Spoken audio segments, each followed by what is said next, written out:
all going smoothly. Oh, hey look! They made it back as well! Flint's! Lauma! How did it all go? All is well, thank you. Nefer and Yehoda had to stay at the Curatorium to wrap things up, so they won't be joining us for now. I ran into Miss Inefa and Miss Aino on the way back. Their work is still in progress, so I suspect they won't be back for a while either. You seem rather cheerful today, Mr. Flint's. I certainly am. I achieved what I set out to do and came away with more than I bargained for. Fighting alone can get quite tedious, but I had the good fortune to run into a pair of brave young warriors. We meet again. How have you been? Albedo! What are you doing here? That would be a natural assumption to make. It's also the correct one. These two courageously lent me a hand while I was fighting the Wild Hunt. When they told me they were Sir Varka's colleagues, it all made sense. And given how people of outstanding talent tend to cross paths, it's no wonder you're already acquainted. So, who's your travel buddy, Albedo? Why don't you come and introduce yourself?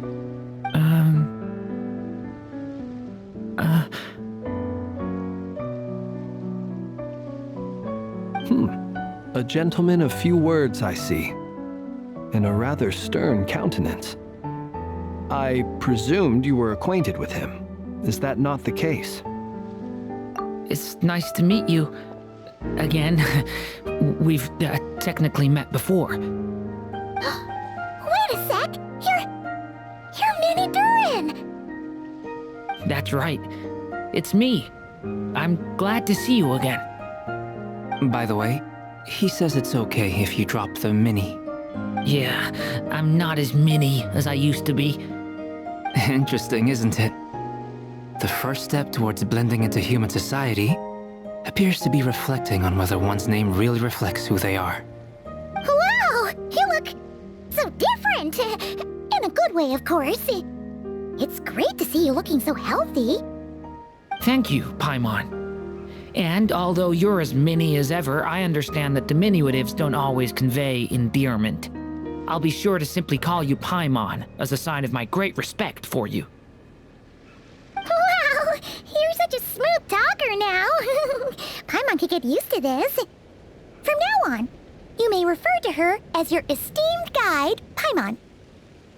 Personally, I think our little Paimon is the perfect size. When people call her Little Paimon, it's just because she's so adorable that they can't help themselves. If that— You're absolutely right, Miss Lauma. My brother still has a long road ahead of him when it comes to understanding human relationships. Anyway, speaking of long journeys, didn't Columbina, leave with you? How come she isn't back yet? She's been catching up with old friends. Wouldn't be surprised if she stopped for a cup of tea or 10 on the way back. Uh-oh. People are talking about me. Hope it's nothing negative. Judging from your expressions, I'm guessing it all went well? It's getting crowded here. I'll go grab some chairs. No need. This is a job for an alchemist. I'll whip some up momentarily. Thank you for your hospitality, ladies and gentlemen, but I was merely escorting my friends back. I'll be meeting Sandrone shortly, as we still have some things to discuss. It's been a pleasure, everyone. But this is where I'll say goodbye. We really appreciate your help. Oh, come on. Spare the formalities. I'm just glad I could help out some true friends. I understand. Well, bye for now, Harlequino. Oh, this place is hopping. It's probably a good thing one of us left. Otherwise, we might not fit all these people in. Are you saying we're about to run out of chairs? As a matter of fact, I am. Come on in and see for yourself.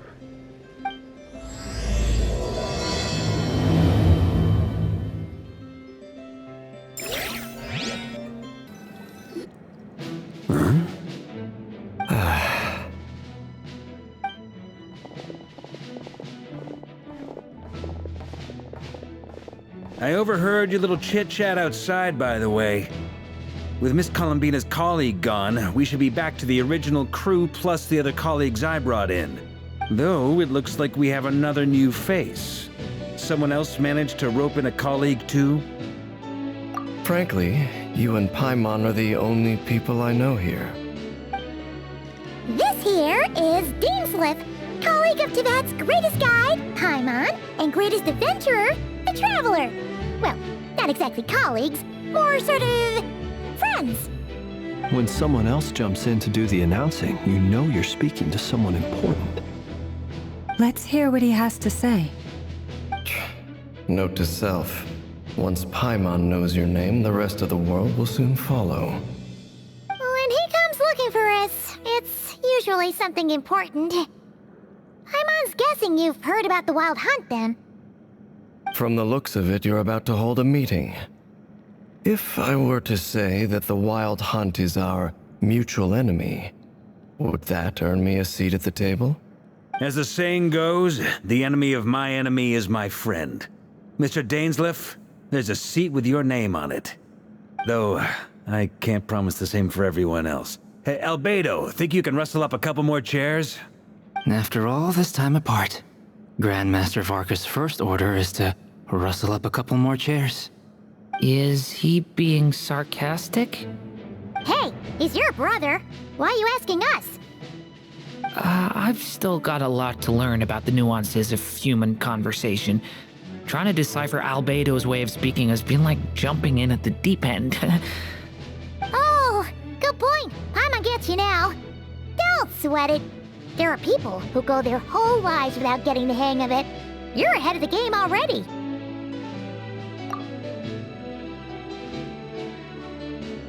I wonder what's taking Nefer so long. Perhaps you should go and check in with her. If anyone can hurry her along, it's you. I just got back from the Curatorium. Besides, aren't you curious to see what's taking her so long?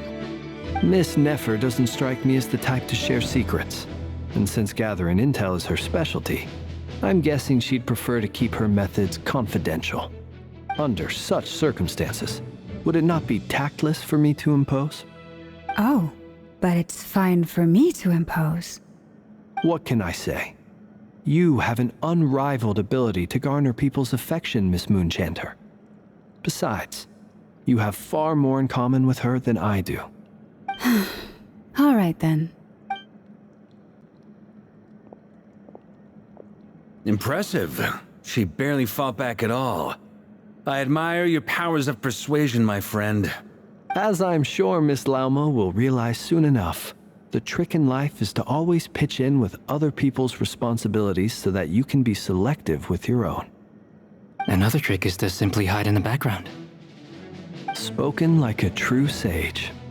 Anyway, looks like we've got some time to kill before the meeting. Let's take a little breather, folks. And feel free to chat amongst yourselves. We'll get down to business once the other two arrive.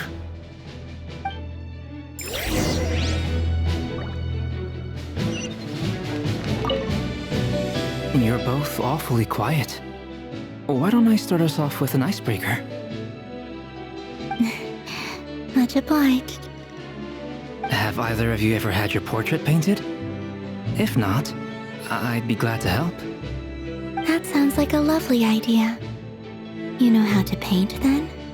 I dabble occasionally. He's an excellent painter.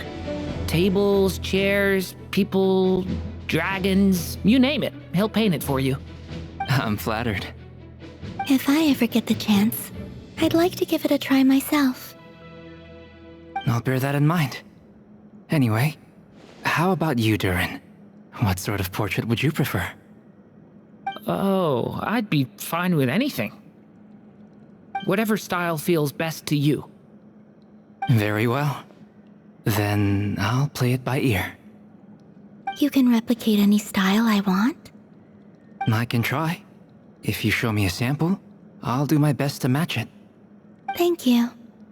In that case, I'll dig up some reference material for you.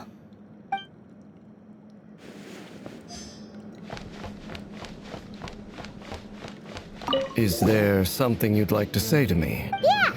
For up here without even giving us a heads up?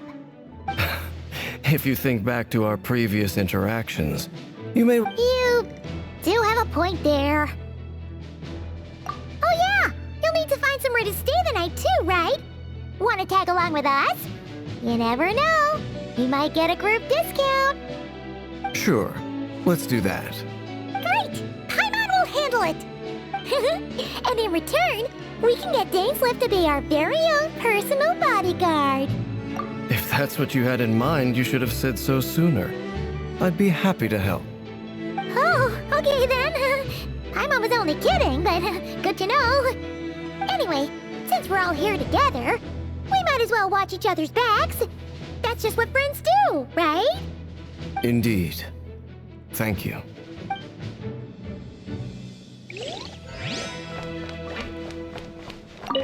Truth be told, I can't remember the last time I was in a meeting with so many people.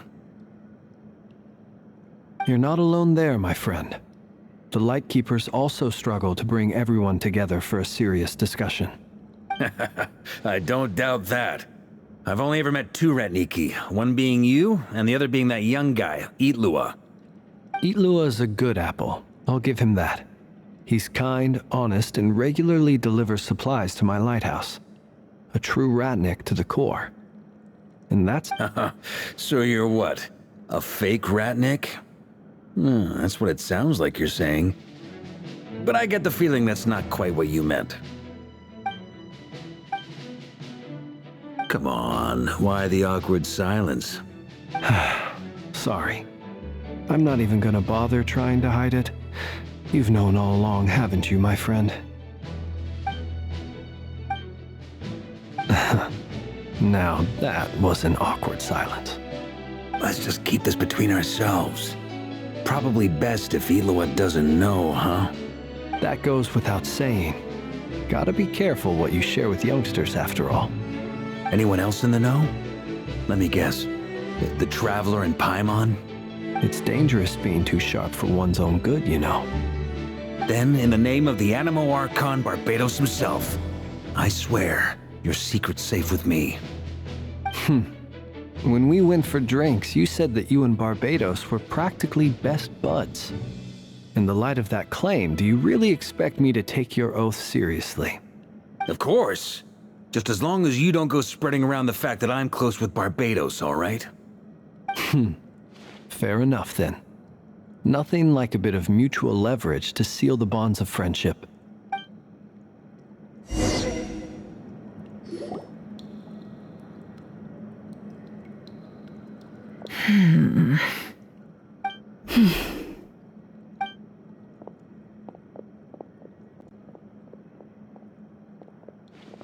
Ah, Miss Nefer. You made it after all.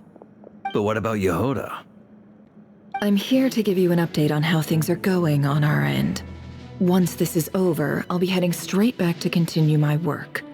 I left Yehoda back at the Curatorium to watch over things while I'm gone. So much for just this once. Shh! Not so loud! We're on a roll here! What if she remembers and suddenly decides to back out? Did you say something, Mr. Varka? Huh? I didn't say anything. Right, Flints? Must have been a frog. They get so noisy around here at nighttime. It's like they're putting on a concert in the background. Anyway, before we begin, there's a few introductions to make. Let me start by saying that it's an honor to be speaking before so many distinguished colleagues and collaborators. First up, we have Miss Lauma.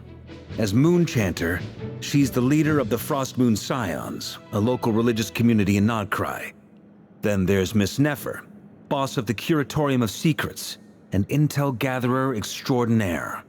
Nefer is leading the investigation into Rerir's background, assisted by Yehoda and Lauma. From the little I've heard, they're making some great progress. Over here, we have Mr. Flints, a Ratnik and guardian of the abandoned lighthouse. In our last operation, he courageously distracted the Wild Hunt to buy time for the rest of us.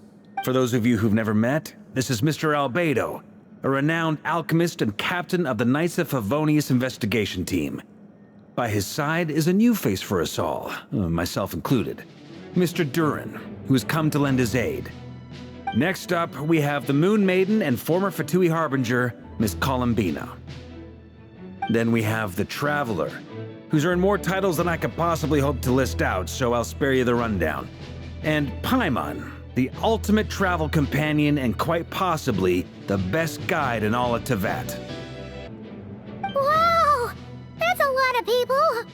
Great. Miss Nefer, it looks like you might have another job coming your way, so, congratulations on the booming business, I guess. You think I haven't got enough on my hands as it is? Who's looking for me now? That would be me, Miss Nefer. I have a commission for you. And you are? Who I am doesn't matter right now. What does matter is that I'd like you to gather more intelligence about the Rächer of Solnari. Well, it's not as if we never take on anonymous commissions, but in your case, I'll have to decline. I'm gonna take a wild guess and say your job's probably more hassle than it's worth. Something about you seems like bad news. It's my eyes, isn't it? Conrian, I assume. And what's with the mask? Are you trying to hide your identity? In any case, the fact that you're even still alive raises an awful lot of questions for me. My name is Dainsleif. And yes, I am from Conria. As I'm sure you're aware, the Rächer of Solnari's real name is Rerir. He was once an acquaintance of mine. Really? Then you must have been quite an influential figure yourself. You flatter me, but none of that matters anymore. My point was simply to clarify why I have asked Miss Nefer to investigate Rerir's background. So you're both from Conria, and it sounds like you used to be friends? What am I missing here? Surely you already know how he became one of the Five Sinners. I'll tell you everything I know. The history of Conria, the names and identities of the Five Sinners. I remember it all like it was yesterday. I have never spoken openly of this before. But the truth was exactly as people say. The Five Sinners were each driven by their own desires, and it was by playing upon these that the Abyss tempted them to their fall. The visionary, Vedifenir, who wished to foretell the future. The wise, Haroptatir, who sought limitless knowledge. Gold, Rhindaughter, who desired to create life. The foul, Surtologi, who pursued supreme strength. And last, but not least, Rächer of Solnari, Rerir, Ravager of the Moon. Of the five, Rerir is the only one who remains a mystery to me. He never harbored grand ambitions, so what changed in the space of a single night? In other words, you're saying that his change came as a shock to you, and you have no idea what actually happened? That's right. You mentioned how the Abyss tempted them, which led to their fall. But what did that look like in practice? And what other context can you give me about the events of that time? The more detail you can give me, the better. Strangely, now that it comes to it, I hardly know where to begin. The fateful night took place during the era of the Eclipse Dynasty. One day, my elder brother, the visionary, Vedifenir, was summoned to the palace by the Vinster King, only for the king to gouge out his eyes and cast him into the dungeons. When I came to hear of this, my fury knew no bounds. I gathered together every ally I thought I had, and together, we set a night to storm the palace and free Ved. Centuries on, the memories of that night still haunt me, like a never-ending nightmare. We broke through the palace gates, just like we had planned, each striking towards our separate targets. But then, I was betrayed. Even Vedifenir, the very person I had come to rescue abandoned me and partook of the Abyss's power. So, it's personal after all. Then tell me, Mr. Dainsleif, what price are you willing to pay?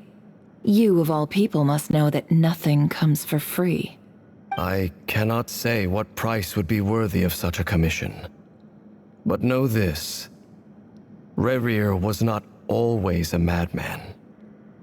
Believe it or not, there was a time when he was just an ordinary man, working for the Conrian Intelligence Service. Uncovering the truth of Rerir's past is the only way to unravel this mystery. But before you decide if you will accept my commission, I will tell you more about him. Enough, I hope, to help you plan your next move. Sounds pretty good to me. Feels like we just flagged down a random passerby, only to discover he's actually a master strategist who has a score to settle with our enemy. Can I borrow your halo? It could be useful in the lighthouse. Hey, enough with the wisecracks! Relax. It was meant to be a compliment. If that was a little over the top for your liking, I'll make sure to tone it down next time. I'll give your proposal some serious thought, Mr. Dainsleif. Let's speak in private once the meeting is over. Before that, there's a few things I'd like to share.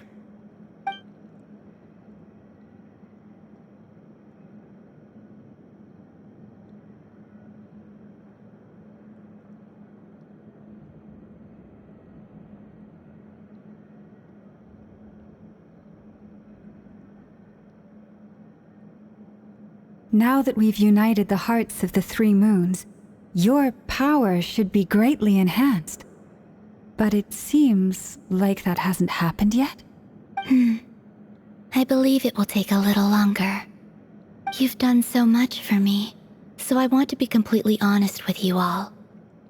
Even though I'm doing a lot better now, the truth is, my recovery will likely be an ongoing process. From the moment I was born, my power has been slowly ebbing away. And that is because Teyvat has never accepted me. Even with so far, I have yet to find a solution. It may turn out to be a problem that will plague me until the day I finally leave this place behind. Even so, I will do everything in my power to help you drive out the Rächer of Solnari. As Arlecchino put it, this is not about chasing the spoils of victory. It's just a gesture of heartfelt gratitude. Kutar. Defeating the Rächer of Solnari will be no easy task.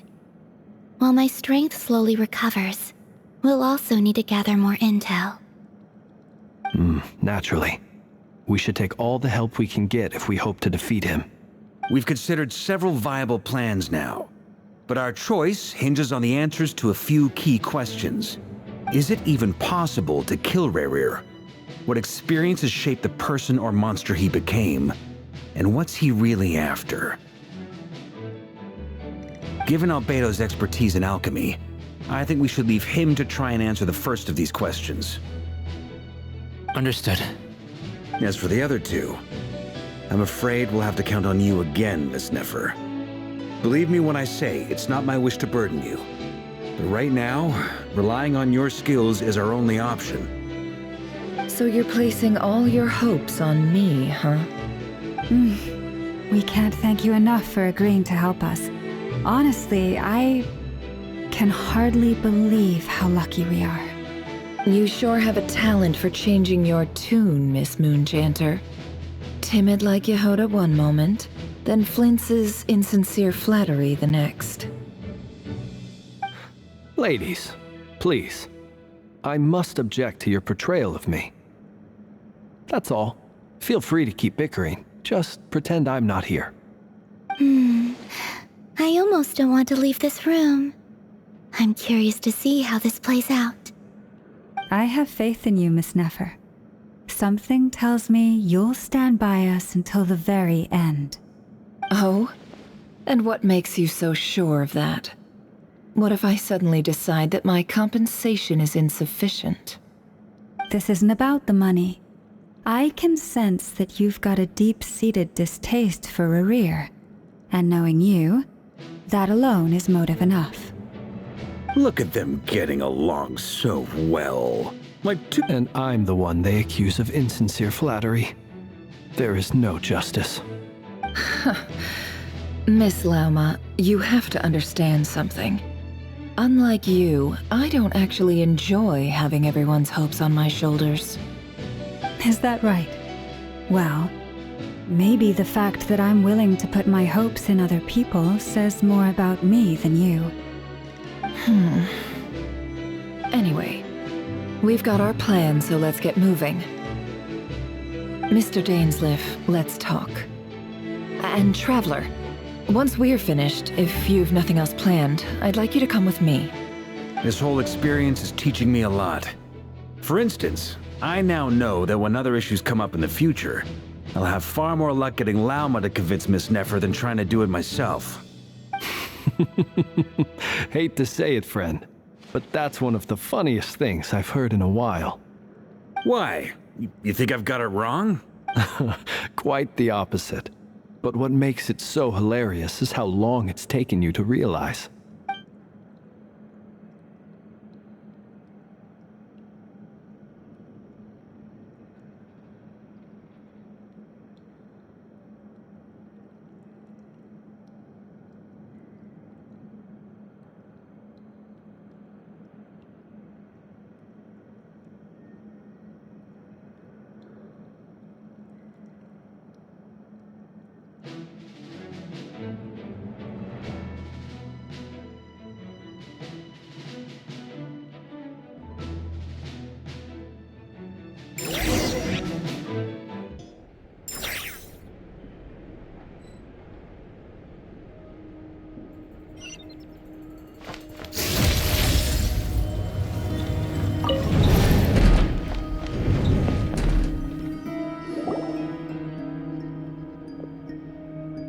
Thank you for waiting.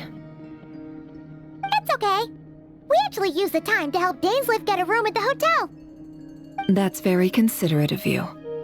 Now, I trust you share my curiosity about Rerir's past, and you seem fairly familiar with Mr. Dainsleif already. We spoke at some length after the meeting. He was the one who suggested I should invite you to join this operation. He feels confident that these secrets will be safe with you. Dane has a lot of faith in us, that's for sure. Likewise. I appreciate that you got right on board without interrogating me about why I invited you.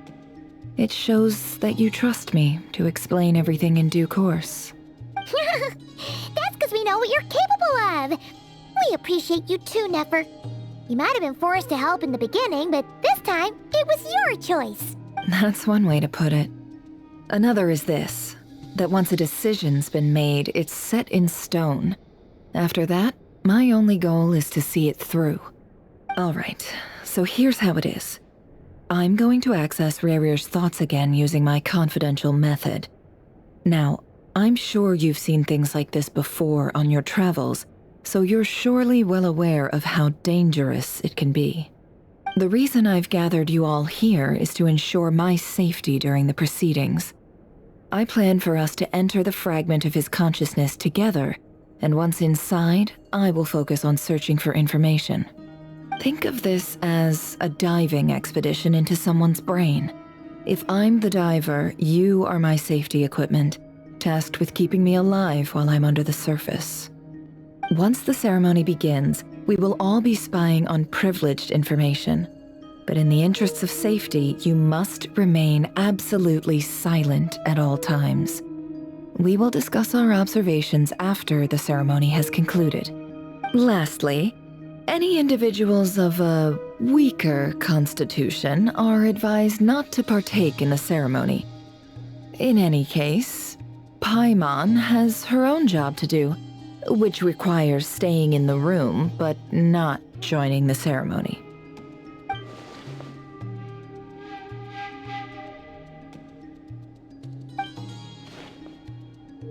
Well, Good luck, everyone! Sounds like all Paimon can do is cross her fingers and root for you guys. There's a little more to it than that. I was being serious when I said you have a job to do. While the rest of us are inside Rerir's mind, it's imperative that we have a team member on the outside. In the event that something goes wrong, you will be our first responder. I don't anticipate any issues, but the extra level of safety will be greatly appreciated. I second that. This is a dangerous operation here, and you're our whole rescue team. That's pretty much the most important job in the crew. So, Paimon's like the lifeguard? Yeah, that makes sense. All right. Good. Please, take a seat. We'll get started momentarily.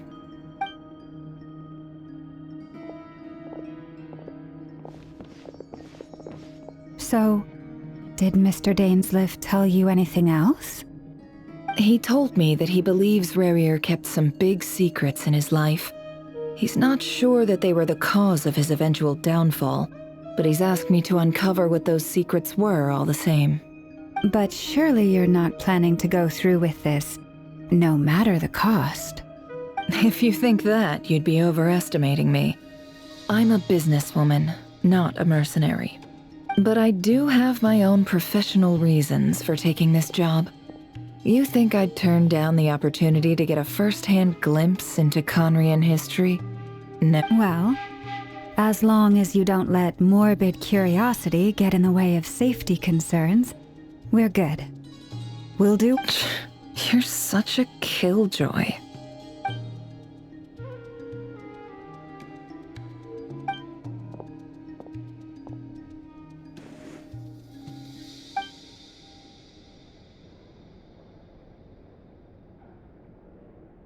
All right, I'm good to go. All set over here too. Promise, Paimon, you'll be extra careful. All right. Let your whole body relax.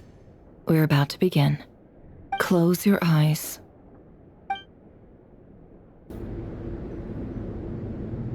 Phew. Could this be his office? Pretty standard setup. Bookshelves, paperwork, files. According to Dainsleif, Rerir used to be an intelligence operative. Chances are there's plenty of top-secret intel stashed away in this room. Is this where you keep your secrets, Rerir? Can't say I'm not looking forward to this.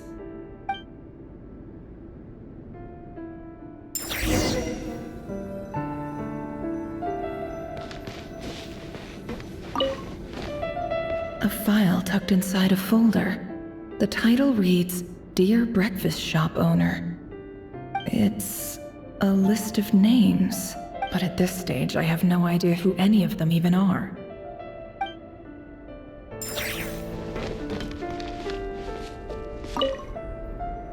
Wonder what kind of encryption technique this is.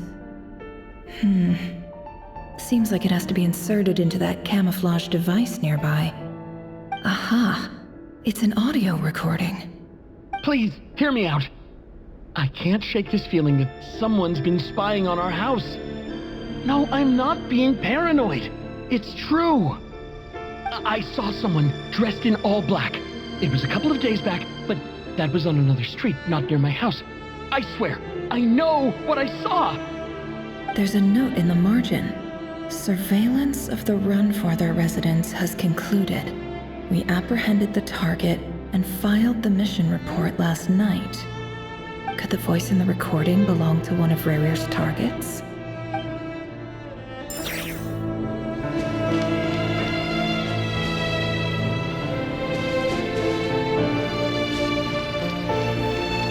He looks even gloomier than last time. I wonder what's changed.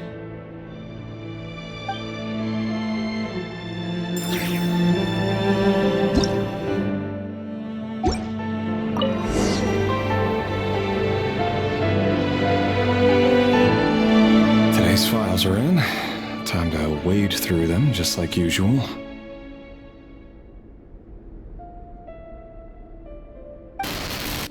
Male, 51.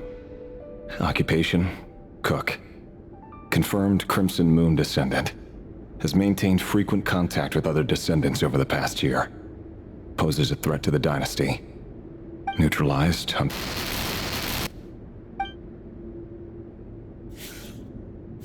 This one should be archived under purged targets. Female, 23. Occupation, office clerk. Confirmed Crimson Moon descendant. Has maintained frequent contact with other descendants over the past year. Poses a threat to the dynasty. Neutralized on...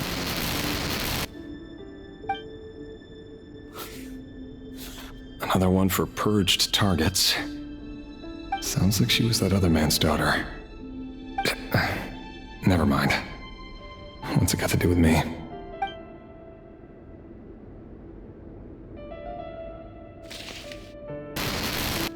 Male, 40. Occupation, teacher. Confirmed Crimson Moon descendant. Has been observed making contact with other descendants during the past year. Poses a threat to the dynasty. Neutralized on... Just another nobody for the archive. Come to think of it, I remember surveilling this man. A case like his never would have been considered a priority in the past. Huh. He barely even interacted with other Crimson Moon descendants.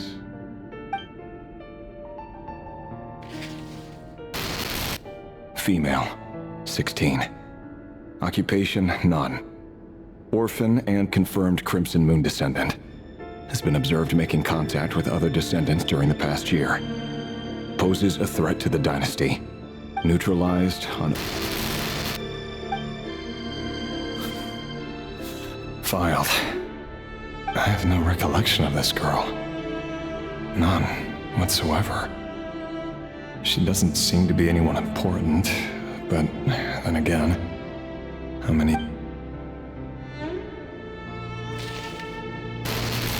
Female, 13. Occupation, none. Orphan and confirmed Crimson Moon descendant. Has been observed making contact with other descendants during the past year. Poses a threat to the dynasty. Neutralized and... Filed.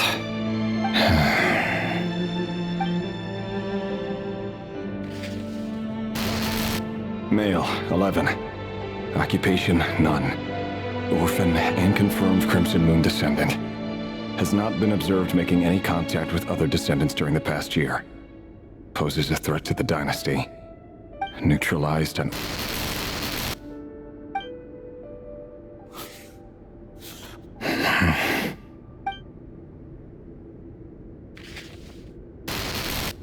Male.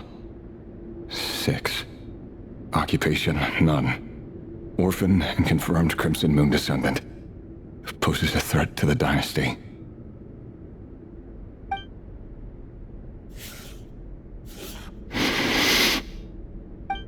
It's funny, isn't it?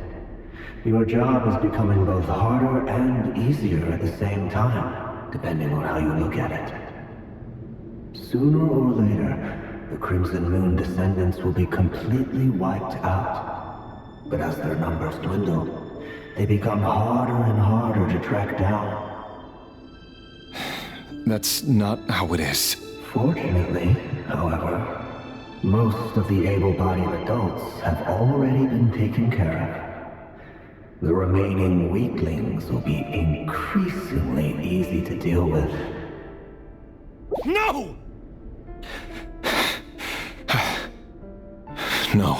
My job is to ensure the survival of the Eclipse Dynasty. And the only way to do that is by eliminating any and all potential threats.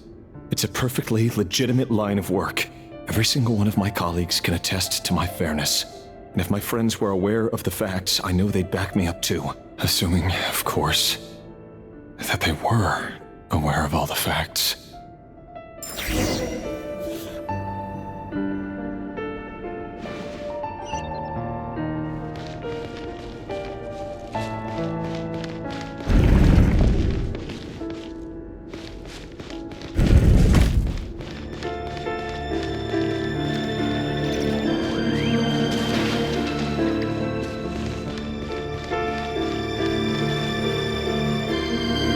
Vedafelnir.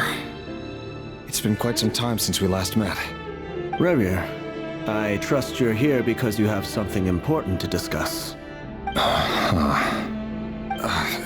Forgive me. I wasn't tuning out, it's just, I noticed you didn't even phrase that as a question. As if you knew I was coming. Tell me, does someone in your position ever feel the need to ask questions at all? It is indeed within my power to foresee certain things. Things like your arrival. I was just thinking. It won't be long before I'll be inviting both you and Dane to my wedding. That isn't a lie, but nor is it a fact as such. It's a wish, isn't it? No fooling a prophet, is there? Ever since that day we met for drinks, I knew it was only a matter of time before you came looking for me. Does it feel good? I'm afraid the notions of good and bad fail to capture the complexity of what such a power entails. Once you've seen what will come to pass, it can be all too easy to succumb to fear and melancholy. Unless, of course, you learn to abandon these feelings. You fear my silence, and long to hear the words I left unspoken that day. That's right. You must have noticed my reluctance to broach the subject, and the reason is simple. Because the truth could never have lived up to your hopes. For both our sakes, such words are better left unsaid. The burden of prophecy was never meant for your shoulders. So who exactly do you deem worthy to hear your prophecies? None but our exalted king? Or rather, our king as he once was. You're closer to his majesty than I am. You must know better than anyone how much he's changed. You say that as though it is to my benefit. Yet precisely because of that, I dare not speak rashly. A king can turn out to be the most virtuous of rulers, or a tyrant more terrible than the most vicious of dragons. You are so wise and far-sighted, yet still you would have me live in fear of the unknown? You make a fair point. Especially given my silence alone was all it took to send you spiraling downwards. Very well then. Let me offer you some advice. And I say this not as a prophet or a visionary, but simply as the brother of your friend. For many reasons, there is very little chance of your marriage ending in happiness. If happiness is what you seek, you should find another fiancé.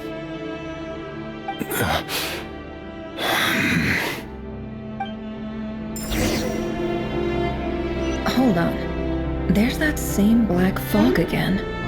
Could this memory belong to Tholindis? Guess I'd better tread carefully.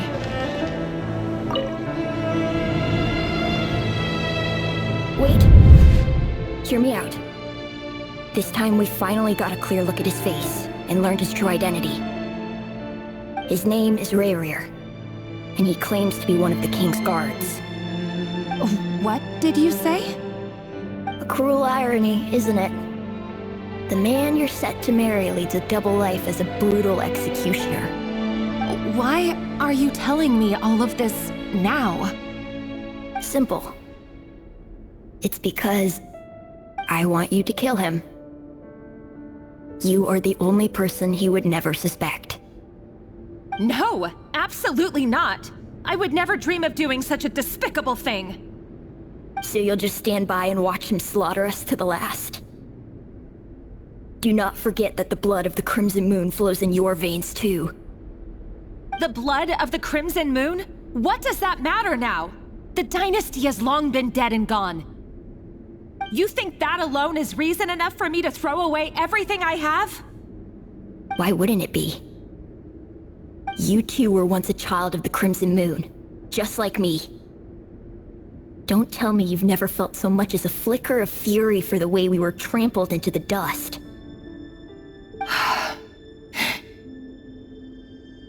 As long as you promise to abandon this pipe dream of restoring your dynasty, I can try to persuade him.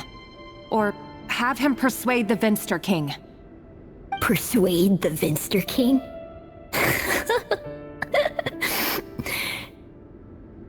Do you even know why he's so obsessed with hunting us down? Why he keeps trying to force us to hand over our secrets?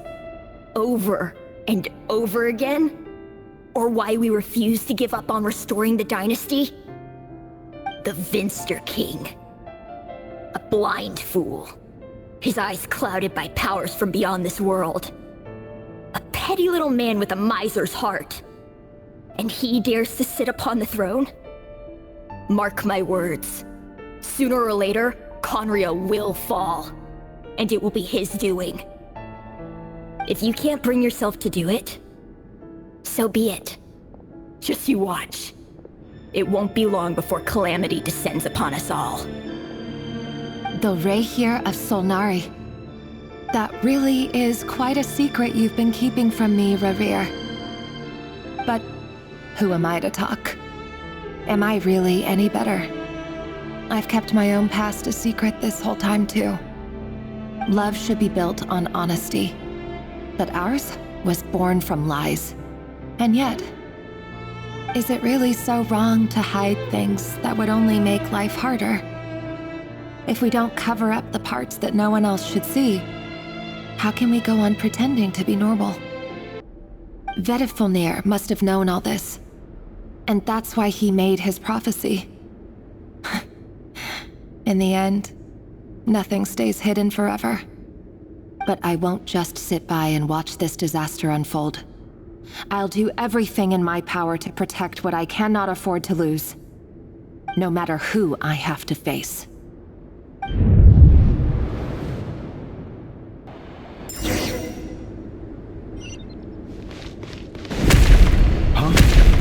Was that Rerir who just walked past the window? Doesn't it give you the chills that he still takes the same road to work every day? As if nothing ever happened. Those people at the deli. Enough already. They're clearly pretty taken by their own disguises, so just smile and play along. Pull the rug from under beasts like that, and you'll risk having your throat torn out. Deli? Oh. They're talking about those people from the opposition. Right. I'd almost forgotten they used to run a deli. People of no consequence always vanish so easily. And no one even remembers them.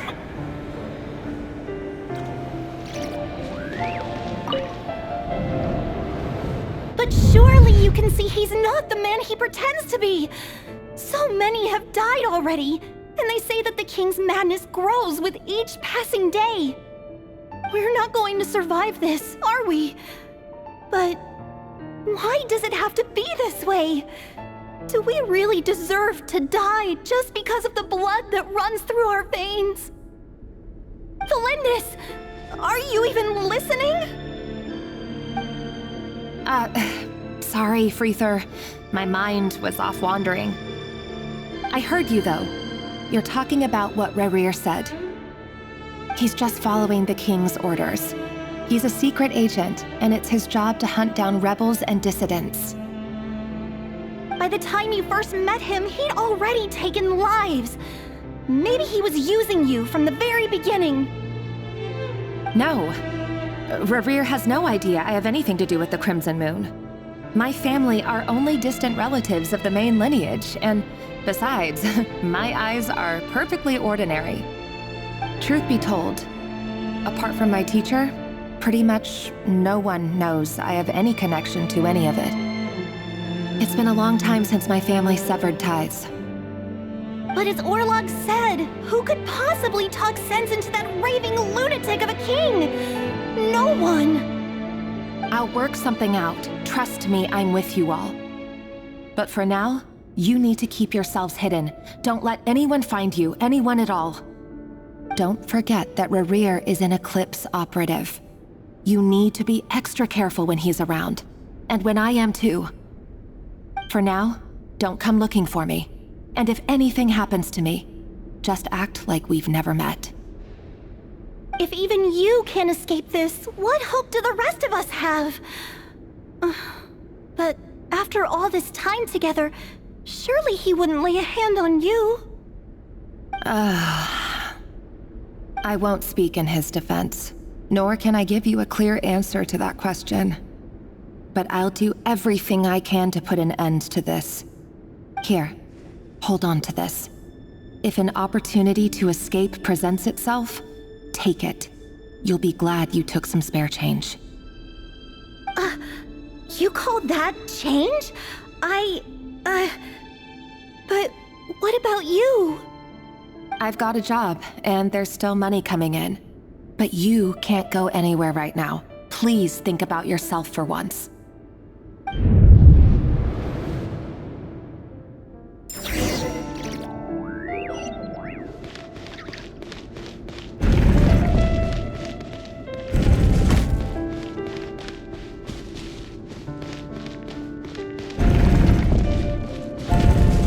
Another day, another round of assassination training.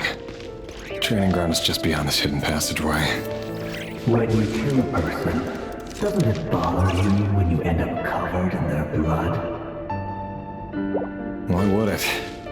Aren't we all just walking blood bags?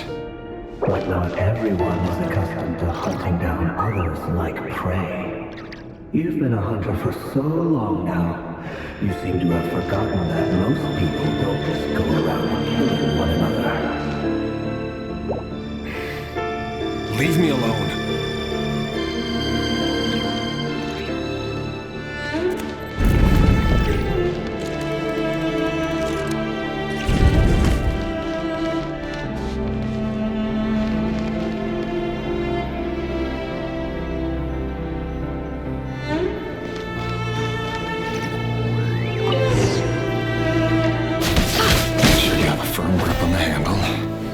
Choose your angle well. Keep your movements light and brisk. And the prey won't sense a thing. I'll bet no one's ever died a quiet death at your hands. No traces.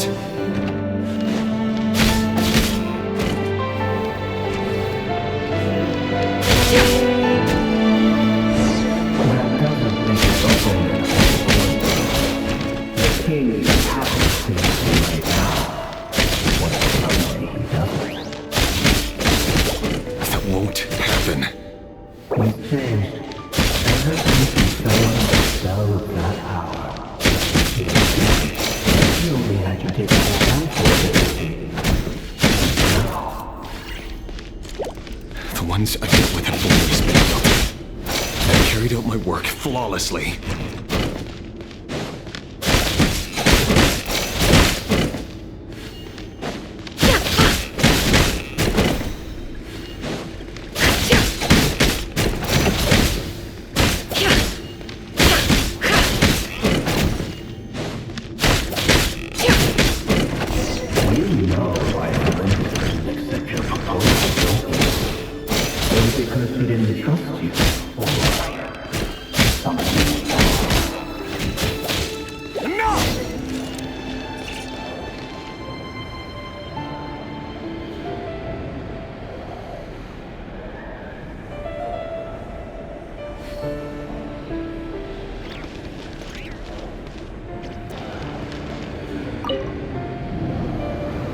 Tholindis, do you still remember Orlog?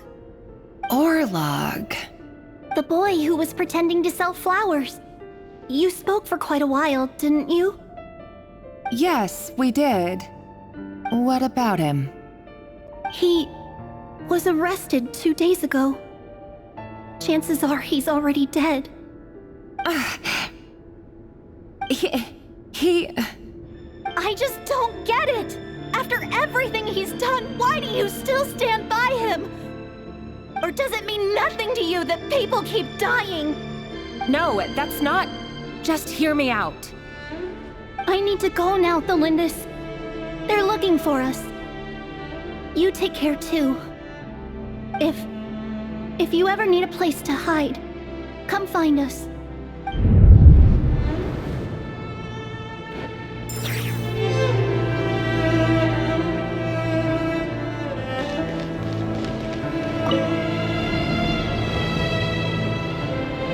Author, Tholindis.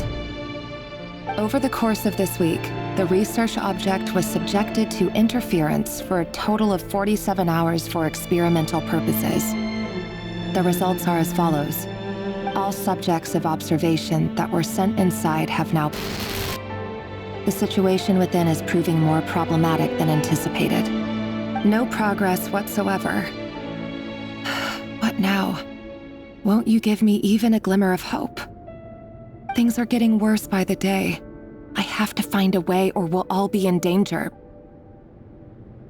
But I... If all this research comes to nothing, what then? Sooner or later, it'll be my neck on the line.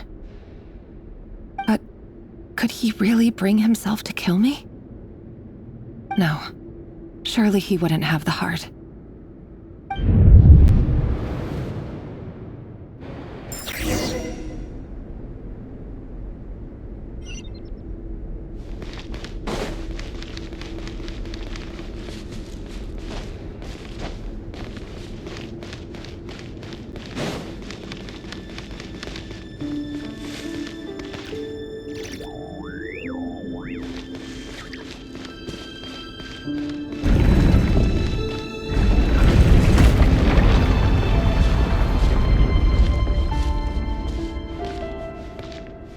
Why won't you just let us go?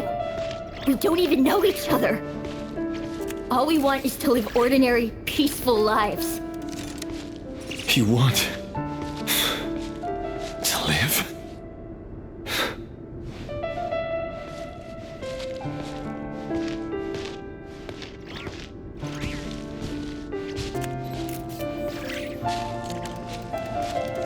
Yes. I just want to go on living. Is that really such an unforgivable crime?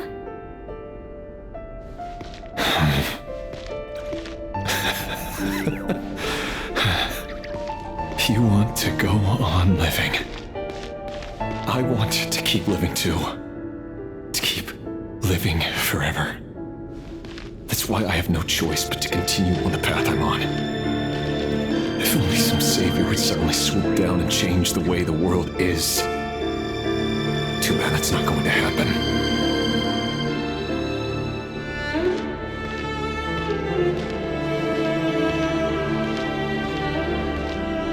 Imagine that. If there really were such a person, you and I wouldn't be standing here like this, would we?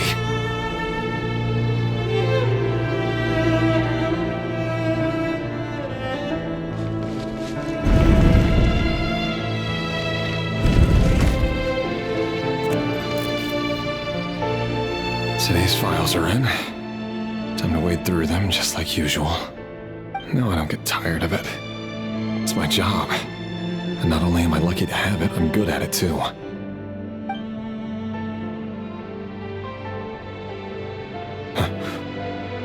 Wait. That's... Tholindis?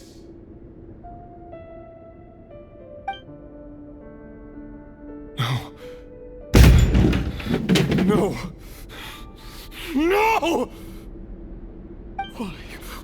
Why? But you bear no mark of the Crimson Moon. How could you possibly have anything to do with them? It cannot be! A diluted bloodline. Carefully concealed. I see it now.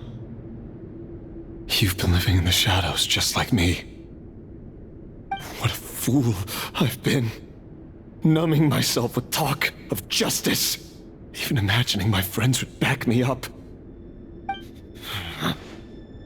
Irminsul. Finster King! How far are you going to take this? From the direct bloodline to secondary offshoots? And then what? Today it's the descendants of the Crimson Moon. Who will it be tomorrow? Will you not rest until everyone down here is dead? No. This cannot go on. This is where it ends.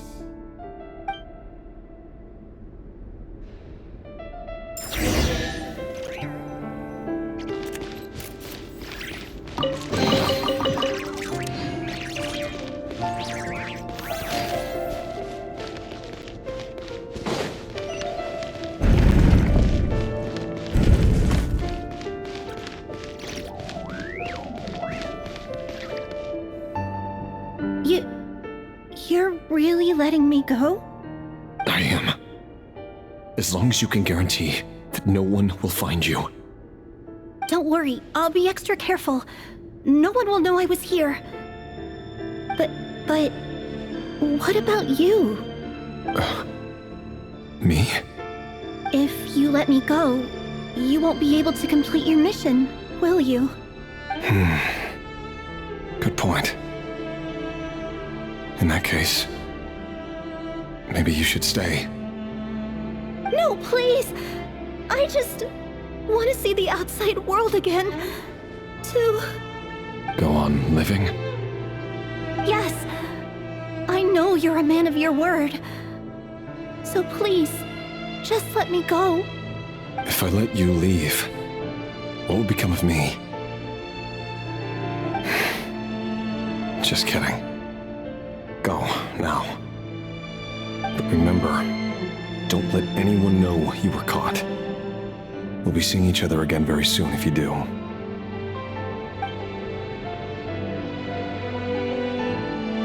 Even shadows in the dark must live by a code. But you can't save everyone. You've been whispering in my ear for days now, Vedifilnir. What are you trying to do? Break me down? I only say this because you long for an answer to your problems. Let her go, Rerir, or you risk losing everything. I will not abandon Tholindis. Then you'll need a little more vigilance and a lot more power. The world is changing, Rerir. Keep your eyes peeled for your moment of opportunity. That voice used to be so unclear. But now I know exactly whose it is. It's Vedifilnir. He won't tell me how to actually resolve any of this, but he keeps trying to manipulate me like a puppet. What's his game here? Tell me then. What will this moment of opportunity look like? And no answer. He's like a ghost. Always disturbing me when I'm on edge, but never answering when I need him most. So, the Eclipse dynasty was purging, well, massacring the descendants of the Crimson Moon. And it seems like it was all connected to the Vinster King's research. The King's obsession with abyssal power left the future of Khaenri'ah hanging in the balance. No wonder every aspect of Rerir's life was so unstable. And it looks like this Tholindis, Rerir's would-be fiancée, herself belonged to a sub-branch of the Crimson Moon dynasty's descendants.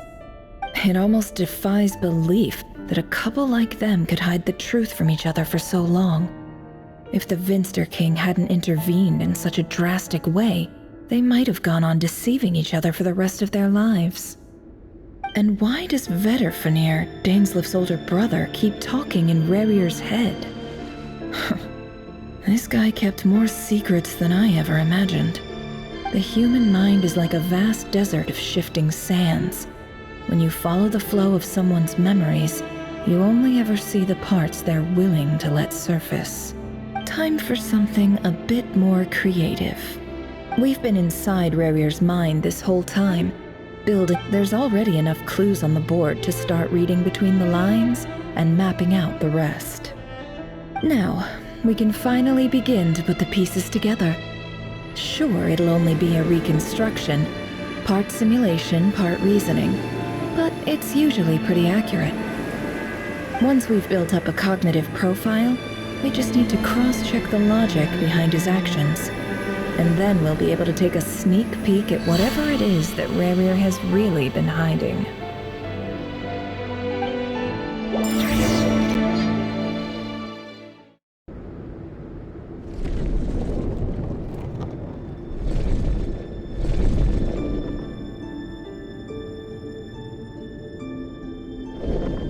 Rerir, are you there?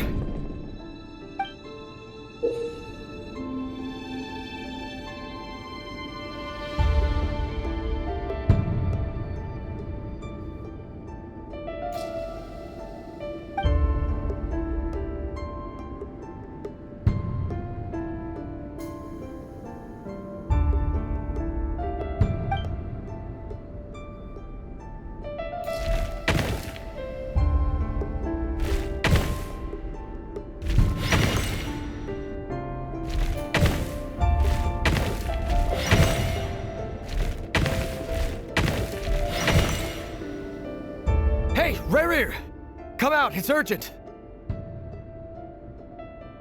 Dane? What's wrong? Quick, come with me. I'll explain everything once we've met up with the others. Okay. I'll come. But Tholindis is still over at the Universitas. I'll need to leave her a note. All right then, but make it quick. I've never seen Dane so worked up before. Whatever this is, it must be big trouble.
Well, this is a nice change, meeting you all at this hour. When men and women of ambition can speak face to face in broad daylight, I say that's a big step forward for our dear Conria. Don't be ridiculous. We do not fear the day. Why would we seek refuge in the night? You might ask your blade that same question. I'm told it prefers the cover of darkness. The word on the street is that Elégie only strikes when he has an unfair advantage. But that is patently false. I see you're missing an arm and a leg. Surely only a fair fight could explain that. If this is your way of offering me replacement limbs, believe me, I'll take them. Oh, we can certainly discuss that. With bioalchemy, anything is possible. Assuming I have your full support in my research. Lunatic. Robtatir. What brings you here? Why, Dainsleif, of course. He invited me. Please, cast aside your apprehensions, Miss Rhine-daughter. Whatever the rumors may say, I am but a humble servant of the king, and I can assure you he affords me no greater convenience than he does you. Well, the Universitas Magistrorum won't stop fawning over you, so at least some of the rumors must be true. You're clearly doing well for yourself, so drop the humble servant act. You're president of the Universitas Magistrorum, the chief royal mage known as the Wise by royal appointment, and by far the most favored among the 4 pillars of Conria. Vice President Veit doesn't even try to hide his envy when he sees you. My success is the product of hard work and good luck. It's as simple as that. Were the king not such an extremist, I hardly think I would have received a senior post at my age. Of course, no job is without its gripes. Serving a king like ours can be a challenging task, as I'm sure you can imagine. And as for Veit, in missing out on the presidency, he's dodged a mountain of stress. Like everything else in life, it comes with pros and cons. You're all here. I apologize for the short notice, but it was an emergency.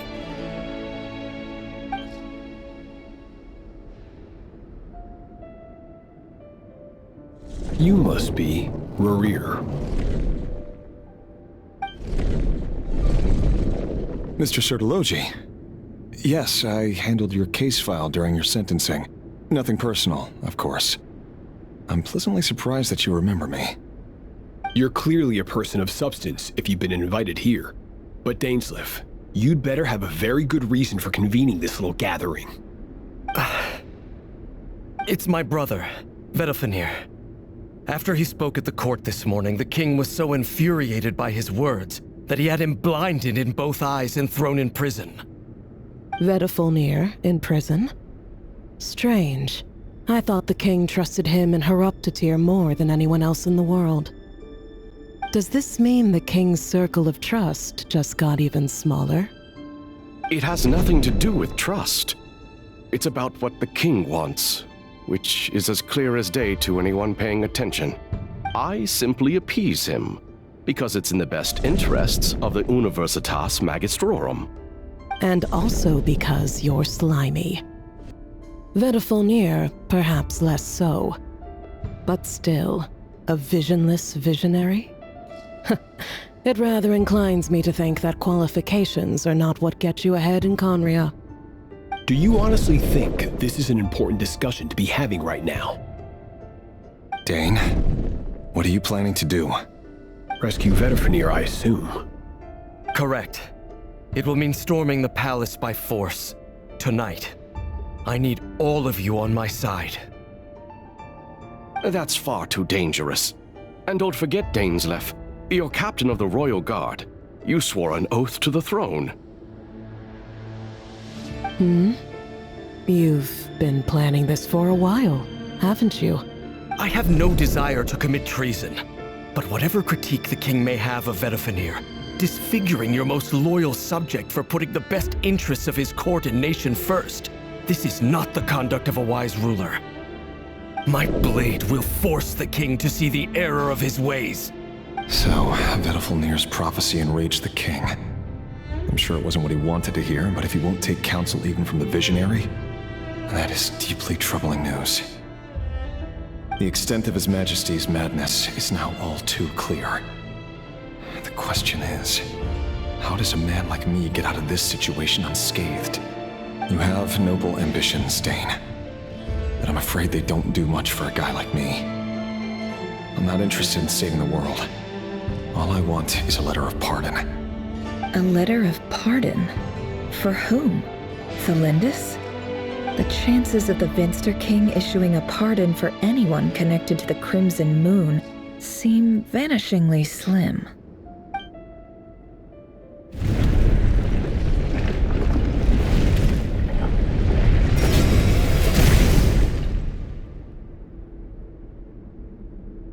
This black fog over the board must have some connection to Tholindis. But why is it taking this form? Does it have something to do with Rerir's past? Another mystery I'll need to unravel.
Tholindis. Over the course of this week, the research object was subjected to interference for a total of 60 hours for experimental purposes. The results are as follows. Research dating back to the Crimson Moon dynasty has established 2 points regarding moon marrow. Firstly, its origins have something to do with a god's power. Secondly, it serves as a portal to an as-yet indeterminate location. However, there are a number of hurdles to overcome before we can answer the question of where it leads to. To start with, opening the gateway requires a specific power source, which the relevant literature indicates. An enormous amount of power is then required to keep the gate open. Currently, the total power output of our instruments remains in the single digits. To make matters worse, I am now the only staff member remaining in the Moon Marrow Lab. The Universitas Magistrorum recently decided to move most of its personnel into abyssal energy research, which has stymied all Crimson Moon-related projects. This is not a wise move. I have always maintained that placing all our hopes in a single source of power is risky, especially one as poorly understood as this. As well as making ourselves overly reliant on a single resource, we are neglecting other promising technologies. I apologize if this comes across as disrespectful, but as a Moon Marrow researcher, I desperately want to see the world beyond the gateway. If we really made it there one day, what would we find? And how would we go about taming the unknown? My imagination is endlessly fueled by questions such as these.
This is for you. I heard you're gonna leave the city with your parents. Tholindis, did you hear about what happened? I've heard nothing.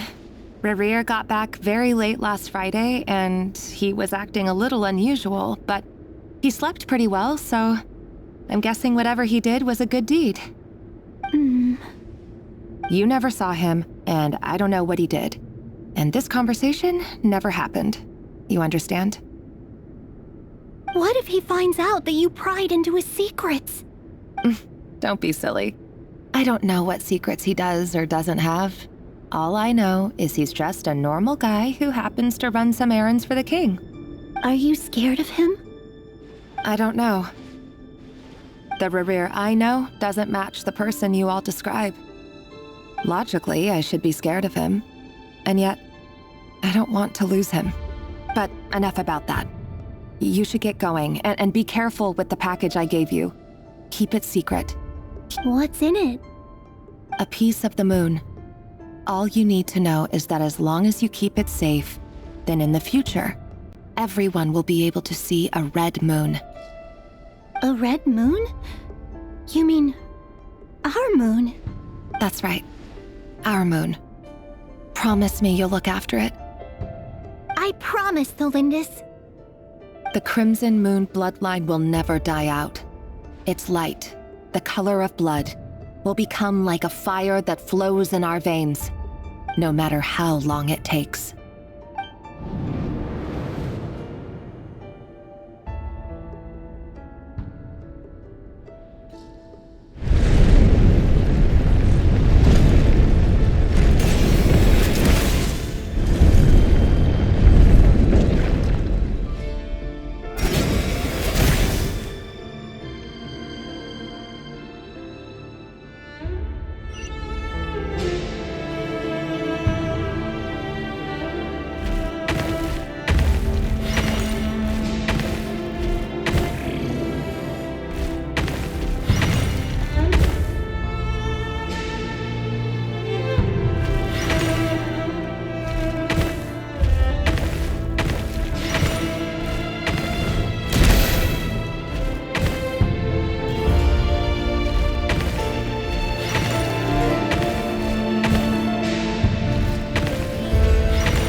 hurry, everyone, and stick to the plan. Sir Dainsleif, what are you? Is this treason? You know what happens to those who betray the throne. Please, don't do this! It is the king himself who has betrayed the throne. He has betrayed all of Conria. If you have any love left for justice in your heart, you should join me. It's showtime. Dane and his group will handle the troops in the palace. Then Hraptatir and Rhindaughter will disarm the security measures. My job is to enter the prison and rescue Vedifalnir. Stay safe. Wish me luck. Look after my brother. Draw your blade. It is time for justice to prevail.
Smell is abominable.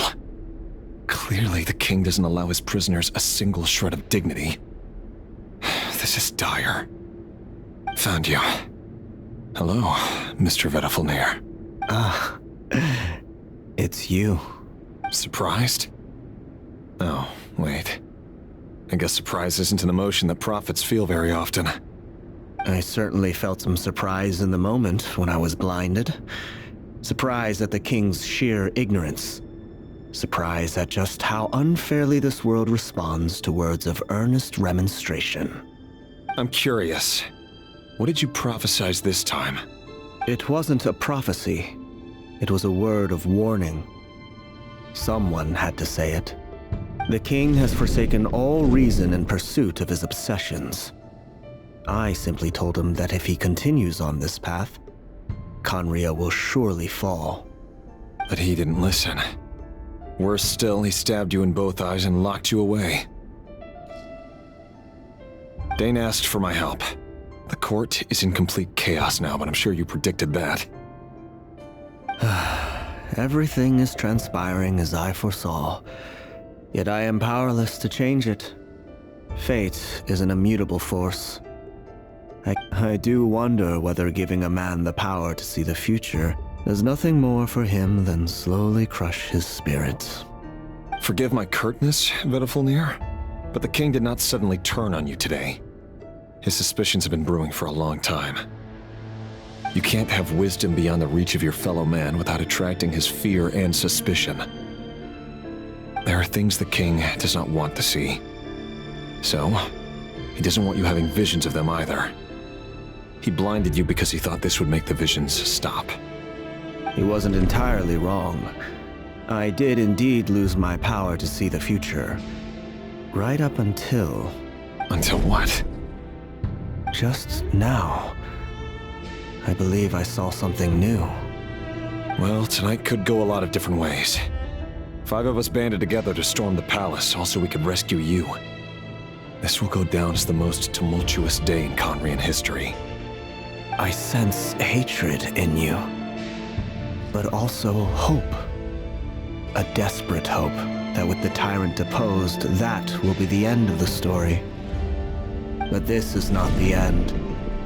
It is the beginning of a new chapter in a whole new story. There are many men of honor and courage in this world, Rerir. But you are not one of them. You're not here for justice, are you? You're here for yourself. Is that a dagger? Interesting. Why not the polearm? It was always your weapon of choice. With your abilities, I don't doubt that you were able to recover some of your sight. But I also doubt that you want to make an enemy of me right now. Of course not. We're on the same side, aren't we? We could be. But I need you to be honest with me, Vedafilnir. At this point, you're my only hope for the future. You mean your future? With your beloved, Tholindis? Yes.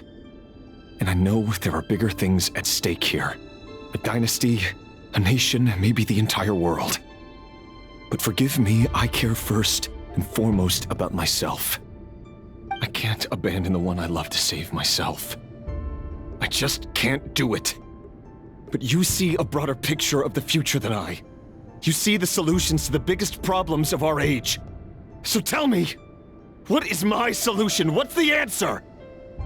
In matters of fate, answers are either right or wrong. What will be and what will not. Maybe you are willing to pay a certain price in the pursuit of happiness, but unfortunately, fate does not negotiate. That is the cruelest thing about fate. It is unmoved by your sacrifices. That can't be true. I know it's your voice that I keep hearing in my head, urging me to see how the world is changing, to seek more power, so I can protect the things I love. You show me disaster, but you won't show me how to avoid it? Why? Why? My voice. In your head.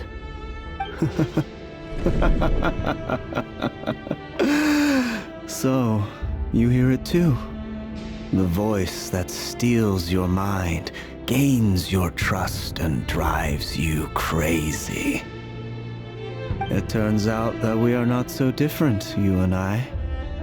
Vedafilnir just broke into the strangest smile I've ever seen in my life, as if he'd discovered some monumental secret.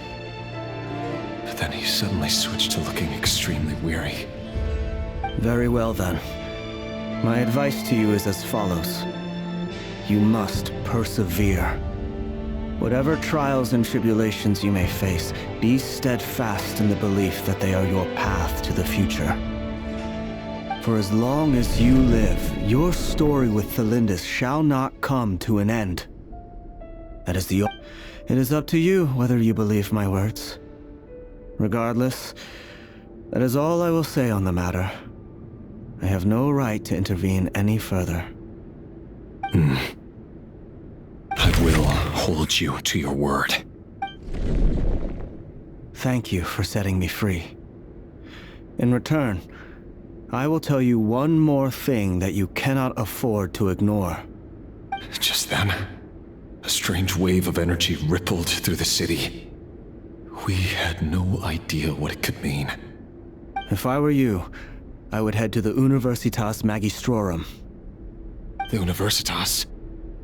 Oh no! I'm sure we'll be seeing each other again very soon, Rerir. Whatever Vedafilnir said, I didn't catch it. I didn't even help him out of the prison. There was no time to lose.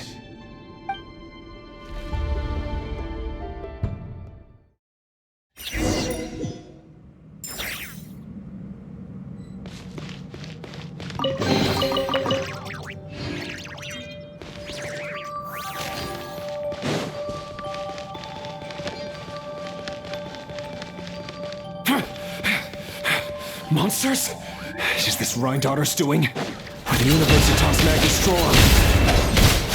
Out of my way!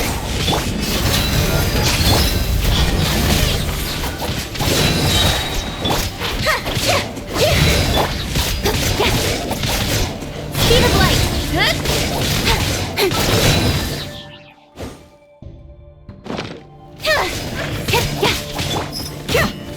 Over here! Let's get it on! Incoming! Hey!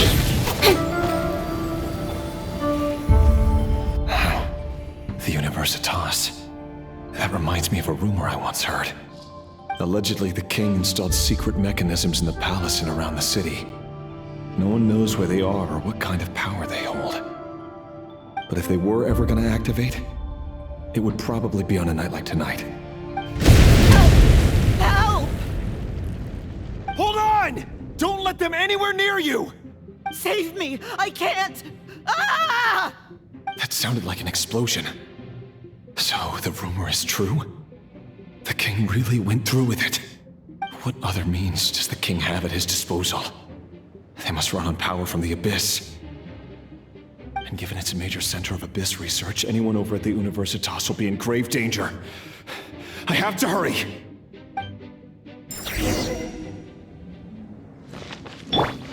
Merciless.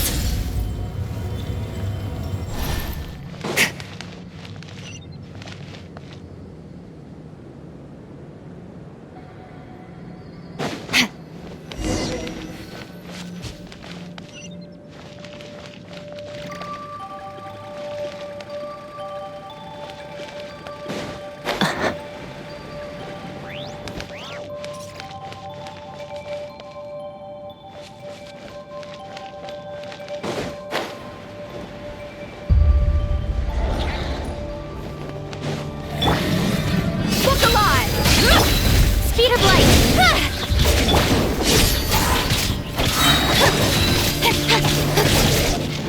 Let the magic be... Don't blink! Hey! Power!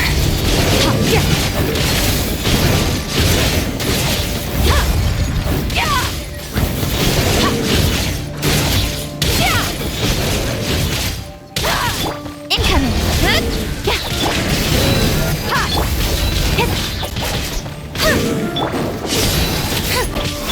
Speed of light!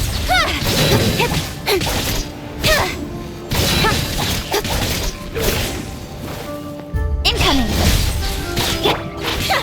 Step on up! Don't blink! Hey!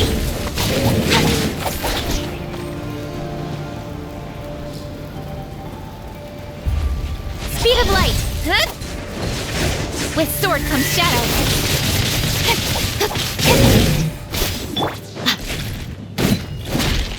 Let's get it on! Don't blink!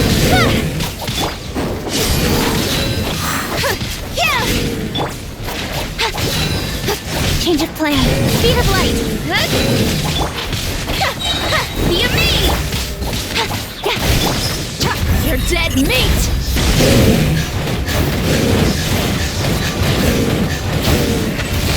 Buckle up! Incoming! Hey! Annihilate! Mine to wield.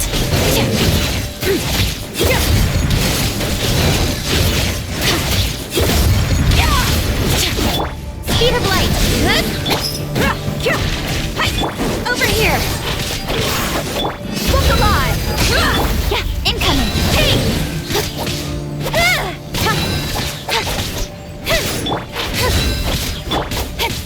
Speed of light! Zip on up!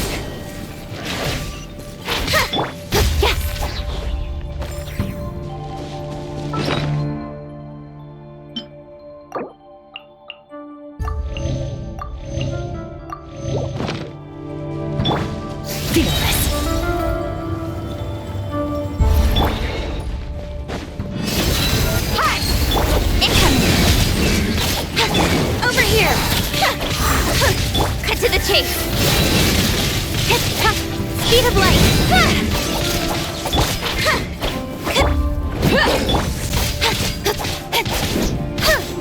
No more lies. It all adds up. Seek within.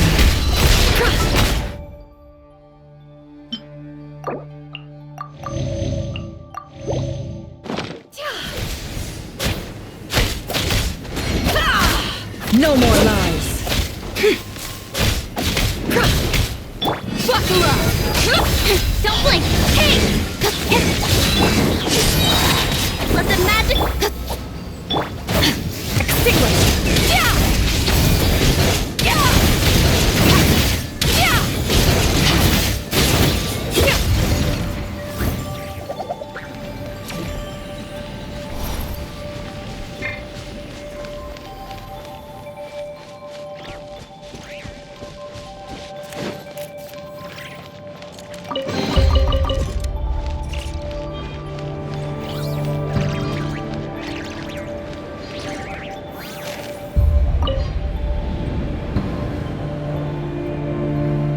Monsters!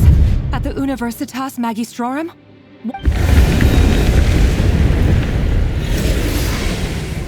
Oh no! They're coming! It's no use. The table won't hold out much longer. The weapons. Where are the weapons? Of course. All the lab equipment was upgraded after the inspection last week, but the new weapons haven't been allocated yet. I'm done for. Is anyone there? I need help!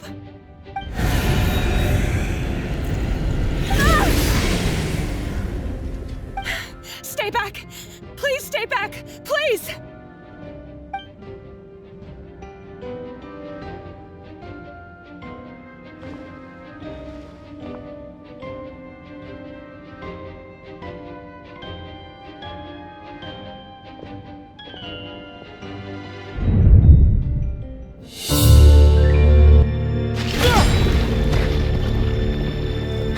What's that? Rerir! So the rumors about your work are true. What? No! Listen, something happened at the palace tonight. We have to leave! You don't need to lie to me anymore. What do you mean? I know why you're worried, and I will respect the decision you've made. But it's okay, because I found a solution. I know how to end all this. You can have it back. The normal life you so desire. But until then, I'm afraid our wedding will have to wait. Tholindis? No, don't do it! Tholindis! Tholindis!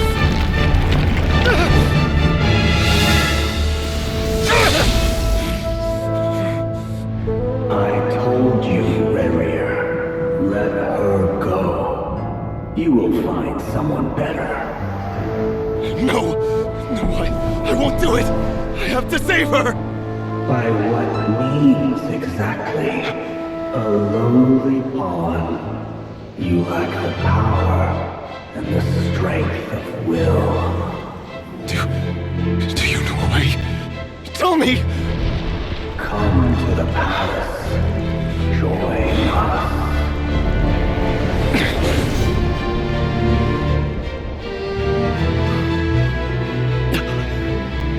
Rerir, thank goodness we...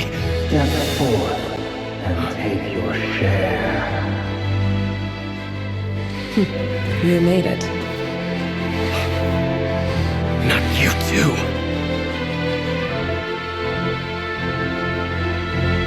Hatred or grief, despair or desire. We all have our own.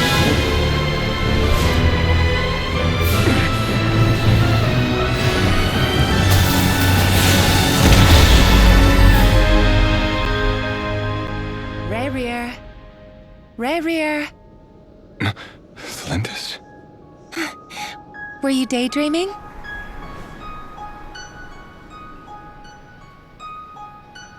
You still remember, Rerir?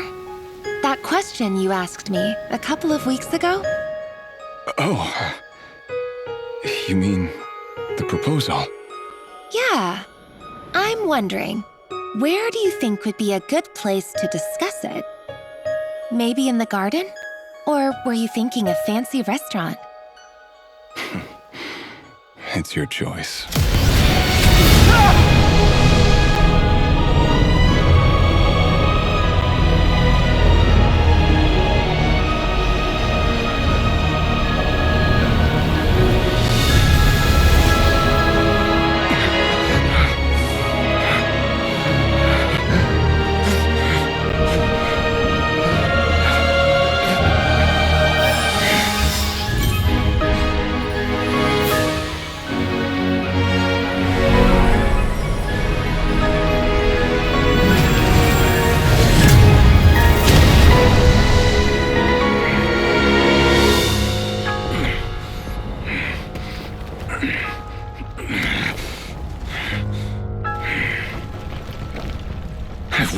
find you. And then, you can give me your answer.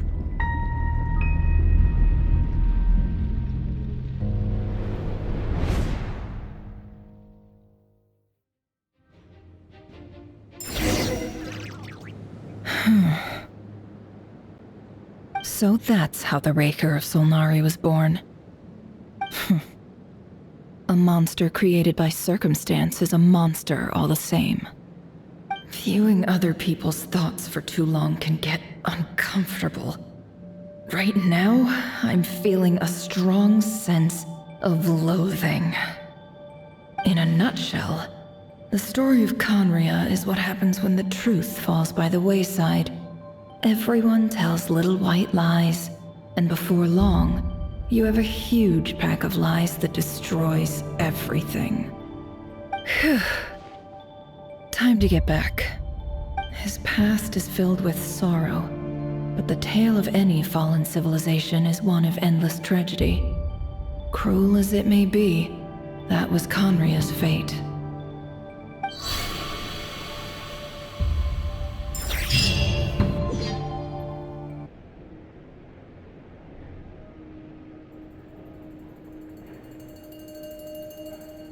Everyone, I'm back. Can I get a standing ovation? Never! How are you holding up? Feeling... She's fine. Boss is a pro. Yes, I'm fine. You will have seen the events of Rerir's life through my thoughts. It's now clear that he is just a regular nobody, driven by personal tragedy, as he said himself. I mostly agree. There's only so much we can know about him from his memories alone, but they did give us a clear glimpse into his life in Conria. However, I would not consider Rerir to be a nobody. He was deeply involved in the events of that era.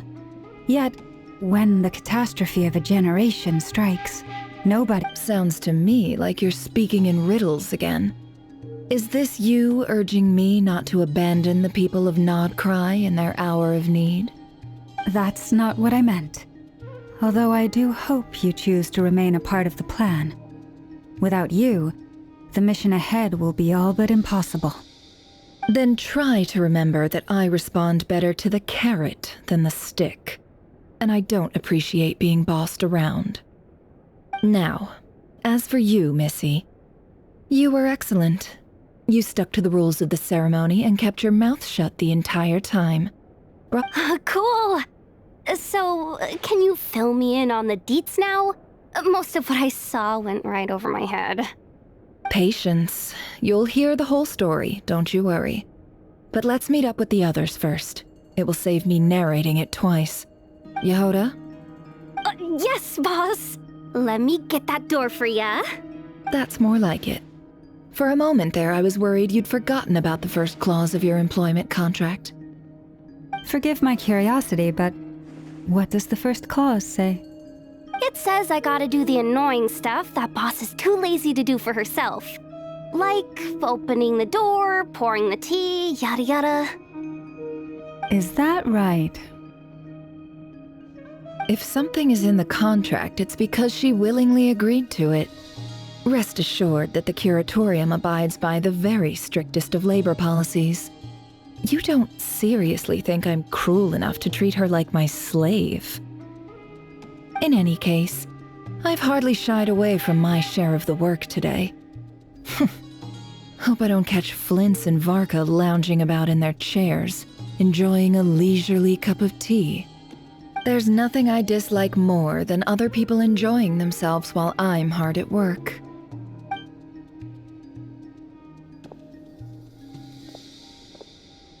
Oh no.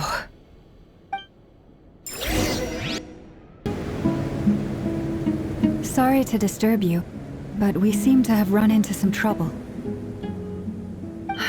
Evidently so. Don't worry, I'm not about to leave you to fend for yourselves. I'm not that kind of boss. And it would go against the Curatorium's labor policy. I'm sorry? What did you hear me say? I wasn't talking about labor policy. Wait. How long have I been standing here? Not long. You just appeared by the door a moment ago.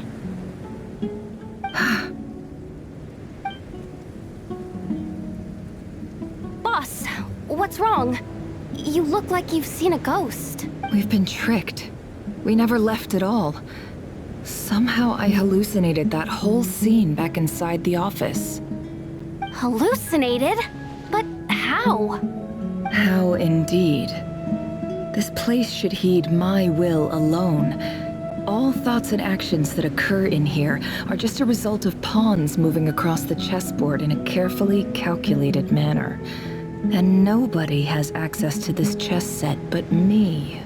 So you control everything in here? More or less. But yes, it's a special technique of mine. Has anything like this ever happened before? Only once. It was the first time I used the chess set. Is there any similarity between what happened then and what's happening now? I suppose my thoughts are a little turbulent, which was also the case my first time. Is there anything I can do to help?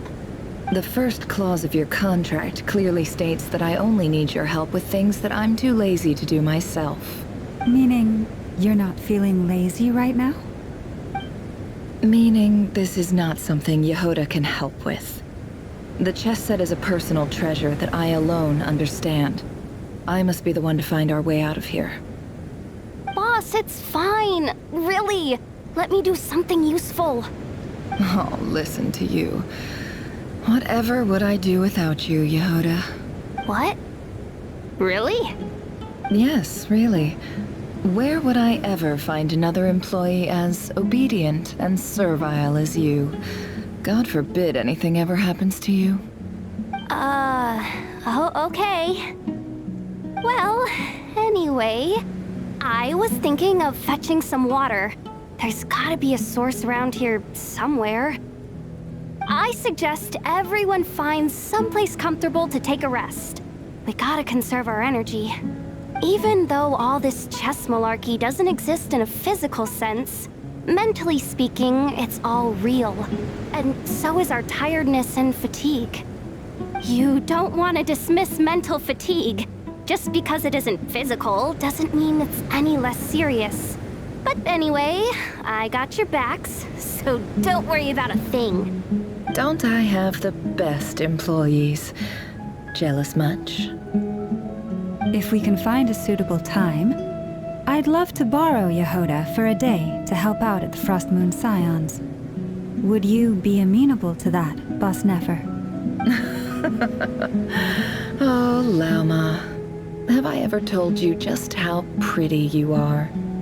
Beauty runs from the tips of your antlers to the depths of your imagination. Time to rally, everyone. Follow me. As we continue our journey, the same rules will apply. That means stay focused and no talking no matter what we encounter. And don't you have my word that I will get us all out of here.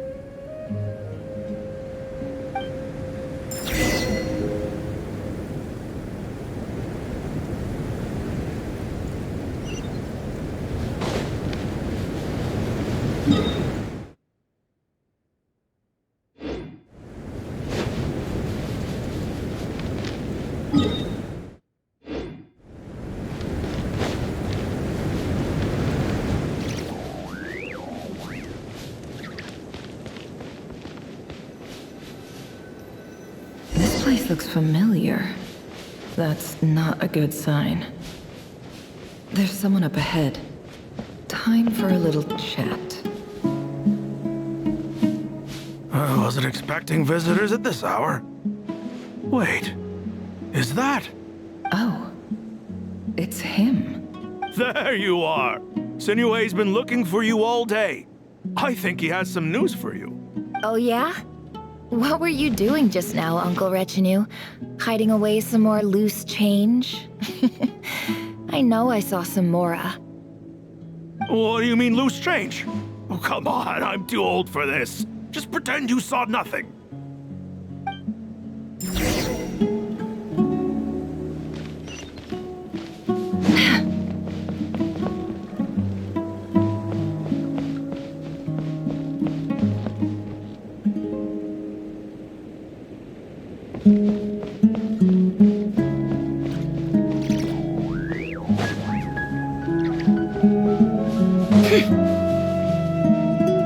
kid. Mind telling me what Sinuhe's been up to recently? I'm trying to get in his good books and I need a way in. Get in his good books? Why? What do you want with my dad, Uncle Apepi? I've written a new song. I was hoping to showcase it at the next festival, but I'll need his approval. A new song, huh? I'd love to stay and listen, but unfortunately, Uncle Retinue says my dad's looking for me. Well, there's plenty of time and I'm not going anywhere. See that pile of stones? I'll be sitting there warming up my vocal cords. Come find me when you're done. Pile of stones. Got it.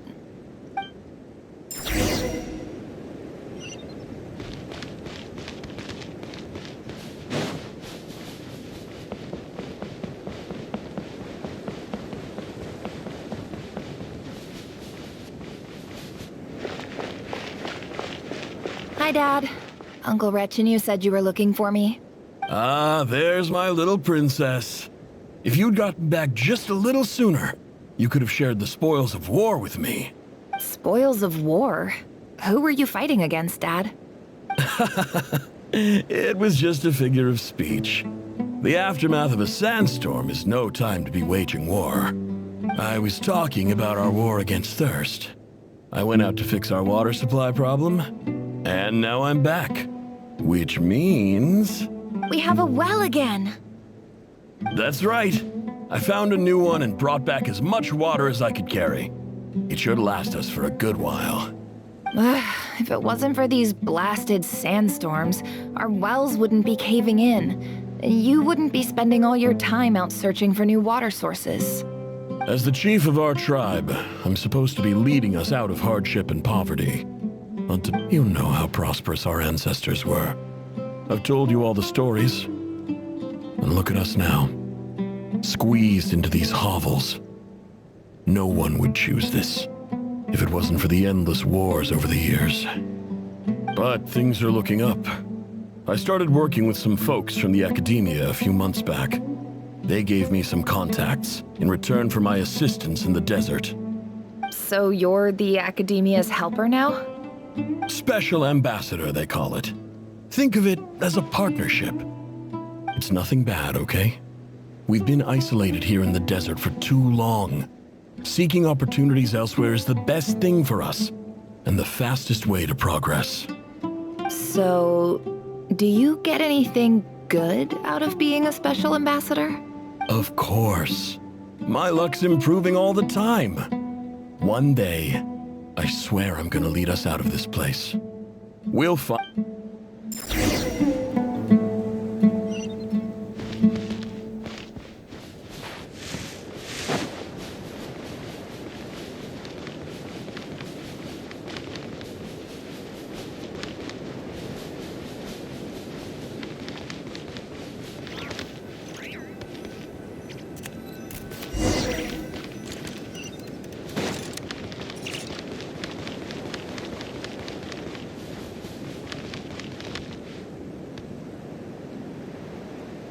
That's our well, and you know it! You stole from us! Well, you've gone from chief to thief, and now you have to face the consequences! Did you really think you could take our water without permission and get away with it? You're either brave, stupid, or both. And that Special Ambassador Act? Yeah, nice try! We spoke to the academia. They said it was all news to them. You're a liar and a cheat!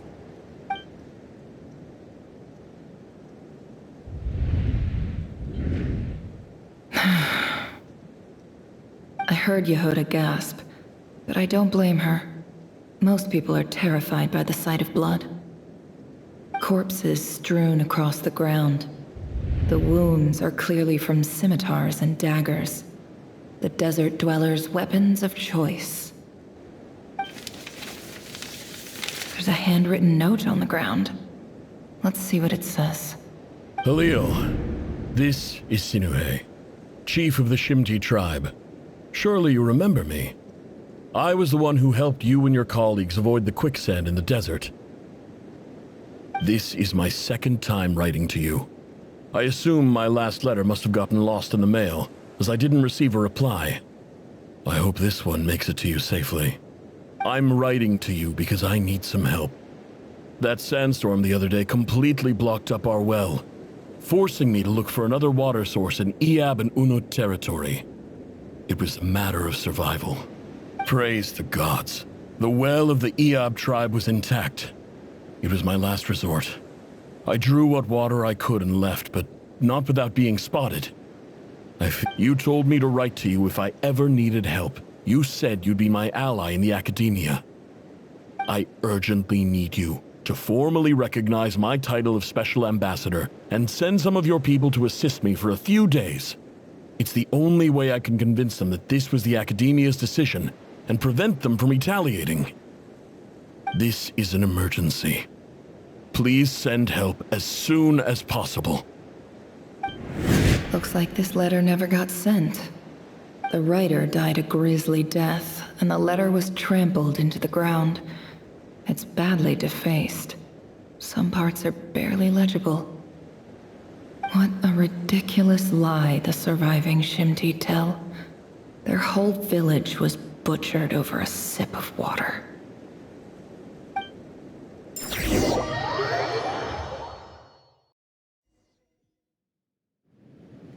Officer, welcome. Welcome to our humble village. I thought you would at least have the courtesy to provide some respectable libations. This is the finest wine Aru village has to offer. I promise.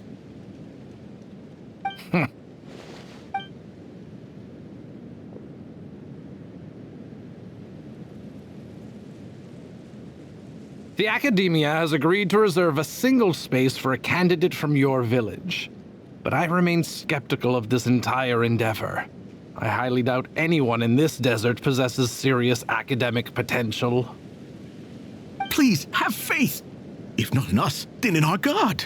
The child we found shows great promise. I beg you, take her away from this place. Give her a chance. Don't let her talent go to waste. I don't recognize her. New arrival? She showed up here a few days ago and we took her in. She's a really bright kid. Please help. I'm begging you. So, where are you from? Nowhere special. Just a... what about the rest of your family? How many of you are there? Just the one. It's only you? Correct. So, no brothers, no sisters, no mother or father?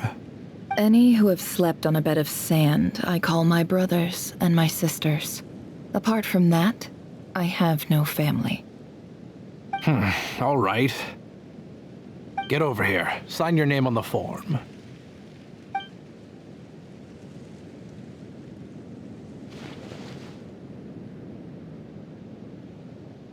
Never? You're rather fair-skinned for a desert dweller.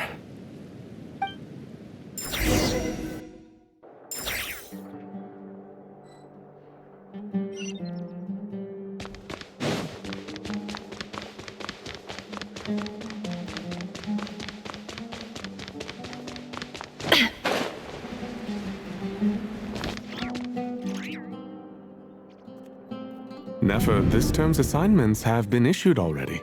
Please read through the materials thoroughly, conduct your own additional research, and then write an essay on the topic. Yes, Professor, I'm aware. I just had a couple more questions I wanted to get your perspective on. Oh? Please ask away. Well, I saw the other students' problem sheets, and I couldn't help but notice that my assignment is much easier than theirs. Do you really think I'm a weak student? A weak student? Goodness, no. Quite the opposite. You have a sharp mind. Almost too sharp.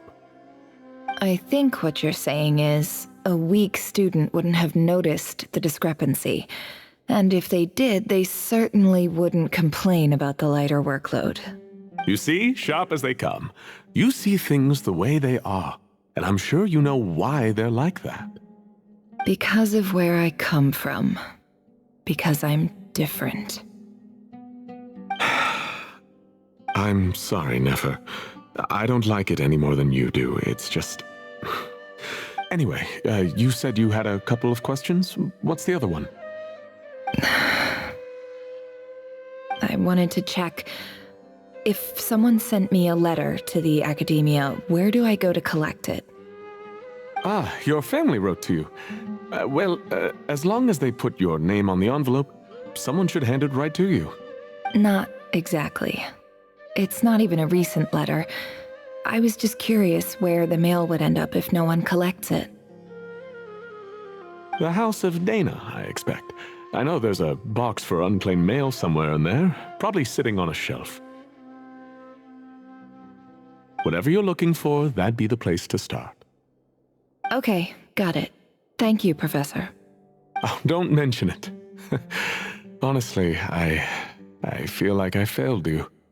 I'm supposed to be your teacher, but I haven't taught you anything.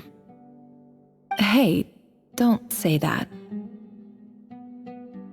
You're a great teacher, and you do your best for all your students. But the rules are the rules. You're not allowed to teach students like me. It's not just the Academia either. The whole world bends over backwards for the successful, and leaves the losers to suffer and die. Oh, my dear child. Don't tell me you've given up on life already. I haven't. I just think that if you want to make it in this world, you have to find a way to become successful.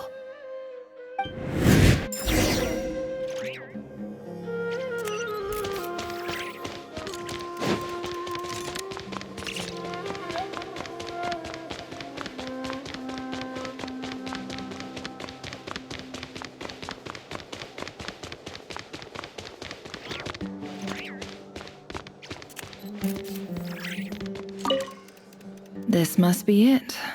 A big cardboard box full of unclaimed mail. And probably some letters that ended up here by mistake, too. Let's take a look.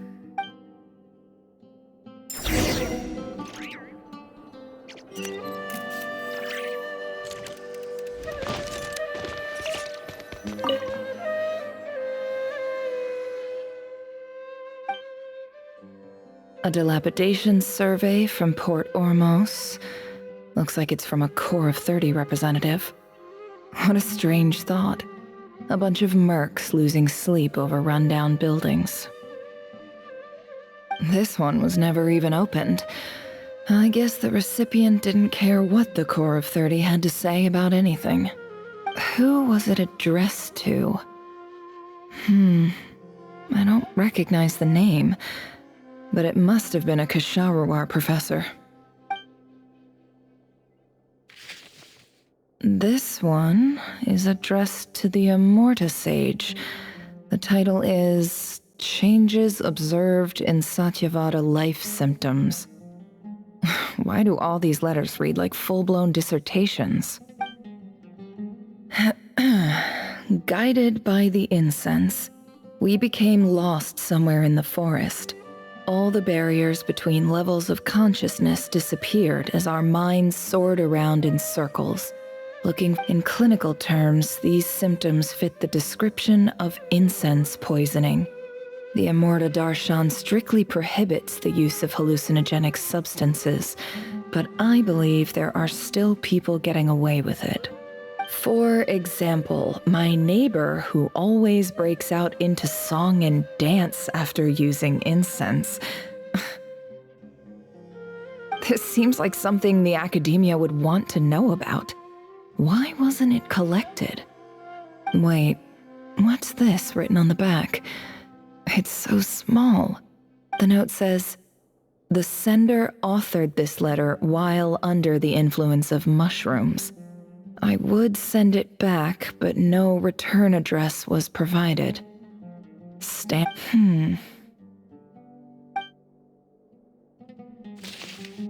This next one is addressed to Grand Sage Azar. A few words of protest regarding recent changes in Sumeru's educational policy. In recent years, the Academia has taken on a small number of students from the desert region. as per the policy to this effect. However, it appears to me that these students have not, in fact, been provided with educational opportunities that are, in any meaningful sense, equal to those enjoyed by their peers, as well as receiving dumbed-down assignments and perfunctory tutoring. They do not even have full access to the Akasha system. Education is the fundamental purpose of this institution, which should go without saying in a nation whose founding virtues are knowledge and wisdom. I ask you, is the lip service we pay to the policy of education for desert students truly the standard of pedagogy to which the academia aspires? As Grand Sage, policy decisions are your prerogative, but do not forget your roots. You and I were once students too, as was everyone else in this institution. I do hope you will give some serious attention to this matter. I encourage you to discuss issues like this with myself and others, and listen to some alternative opinions. Great letter. Shame it didn't get to where it needed to go. And the sender is... Huh? Sage Cyrus of Spontamod. I didn't realize anyone else even knew how bad students like me have it in this place. So this is where letters from the Sage of Spontamod end up? Nice one, Grand Sage. Really enlightened leadership. Whatever. This isn't what I came here for. Moving on. I'm not exactly holding out hope that a letter sent from the desert would even make it here. But if it did, where else would it end up if not in this box? I can't believe how much discarded mail there is. Must have been years since someone last went through it all. And this is just one box. The whole house of Dana is boxes on shelves. I don't believe for 1 second that any human being has sat down and read through all the documents in this place. Who has that much free time on their hands? Wait, could this be it?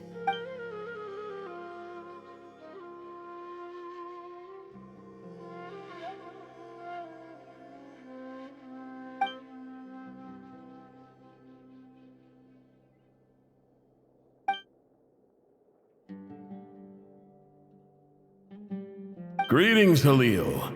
My name is Sinuhe, chief of the Shimti tribe. I was the one who came to you and your colleague's aid when you ran into trouble in the Great Red Sand. I don't know how well you remember it now, but I brought you to safety and gave you some water and other supplies. You seemed very pleased and told me your name. In my tribe, learning a person's true name is serious business, and I therefore see you all as friends. You were kind enough to leave your contact details, so we could The Shimti tribe lives a harsh, nomadic existence in the desert. You were sympathetic towards my plight, promising to make me a special ambassador of the academia and help us find a way to make a better living. This brings me to my reason for writing. Our tribe has fallen on particularly hard times, and I would like to ask for your assistance. There was a terrible sandstorm a few days ago, which blocked up the well in our land. To ensure my people's survival, I had no choice but to venture into Iyab and Unut territory in search of an alternate water source. The Iyab and Unut are descended from the Thamudians, while we trace our ancestry to Tulatala. We worship the Lord of Flowers and have had relatively good relations with our fellow tribes up until now. I found a well belonging to the Iyab tribe. They declined to help us, but I really had no other option, so I took some water to keep me and my tribe alive. My actions are certain to incur their wrath. When we met, you assured me that you would be my ally in the academia. I would like to take you up on that offer, because I really need your help. That aside, the last time you were here, You mentioned that the Academia had started accepting students from the desert, and I told you a little about my daughter, Nefer. We have next to no resources here in the desert, and my power and influence are limited. Would you consider enrolling my daughter at the Academia? She is a smart girl. I know she won't disappoint you. From the outset, the Academia never took you seriously. Those things they promised were just empty words. I doubt they even remember the name Sinuhe. And you were so emphatic that your luck had finally changed for the better. You swore you'd lead us to a better place one day. You spoke with such conviction, like you were the most powerful chief in the whole desert. You liar. You lied about everything. You promised the world and delivered on none of it. And who fell for it? Just me, by the looks of it. Despite your best efforts. Which makes you a pathetic liar. You weren't even any good at it. I think I'll take over from here. Let me show you how it's done.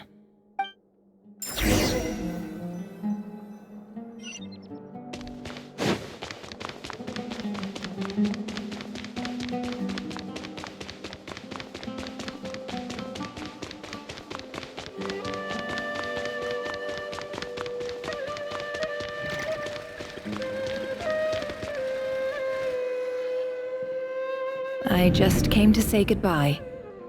Thanks for everything you've done for me in my time here. Nefer? You packed your bags. Where are you going? I'm quitting. Something's come up in my hometown. Gonna head back and deal with it. Huh? But this was a hard-won opportunity for you. You know that better than I do. It was, but it doesn't matter. I have more important things to deal with, and they can't wait. Oh, and I didn't want to overfill my bags, so I left some incense on your desk. What's wrong? I thought you liked incense. Although, I did read somewhere in the House of Dana that it has hallucinogenic effects. Don't use it all at once, alright? Isn't this the stuff you brought from your hometown? You're just letting me have it? But you said it's a rare and valuable commodity. Yeah, about that. I lied. It's not rare at all. There's this bunch of ruins near my hometown that are practically overgrown with this plant. It's not worth much. Keep it, it's fine. But Nefer... Alright, that's all from me. You take care.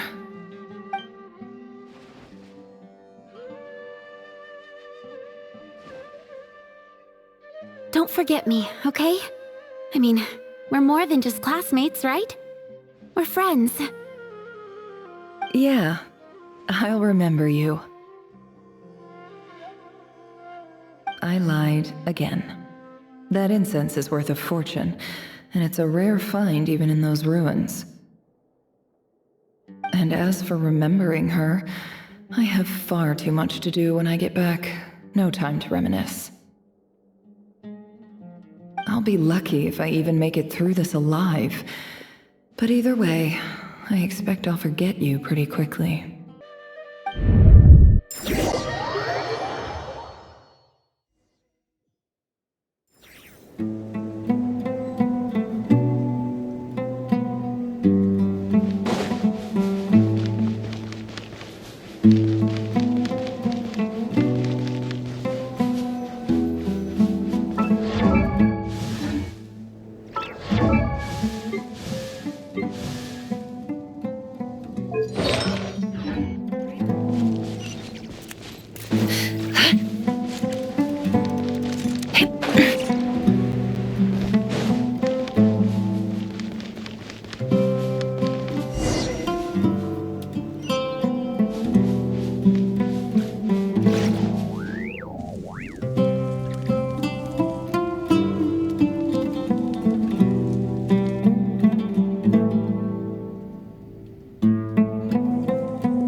pleasure to meet you, Mr. Arif.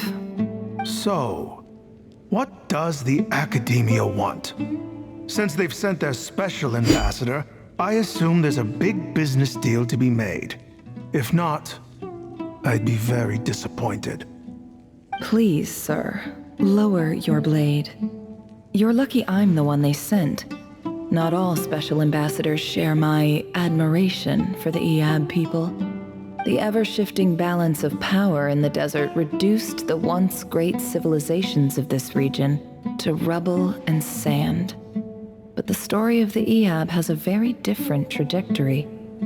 Others grew weak, but you grew strong, beginning in obscurity and moving to prosperity. Huh. So, you do know who you're dealing with? This well is the perfect symbol of your strength, is it not? It used to belong to the Unut, but it looks like you have control over it now.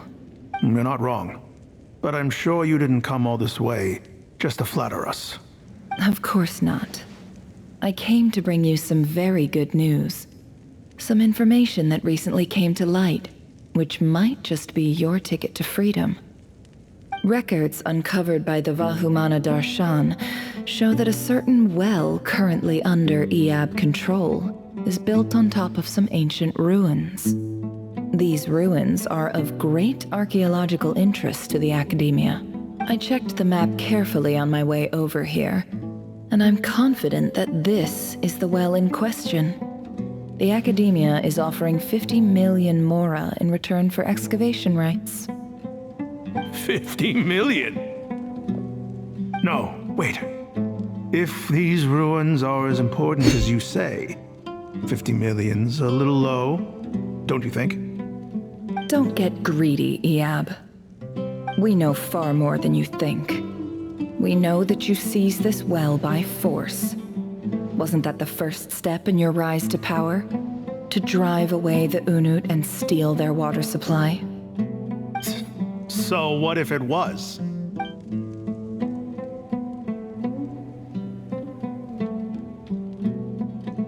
Don't worry.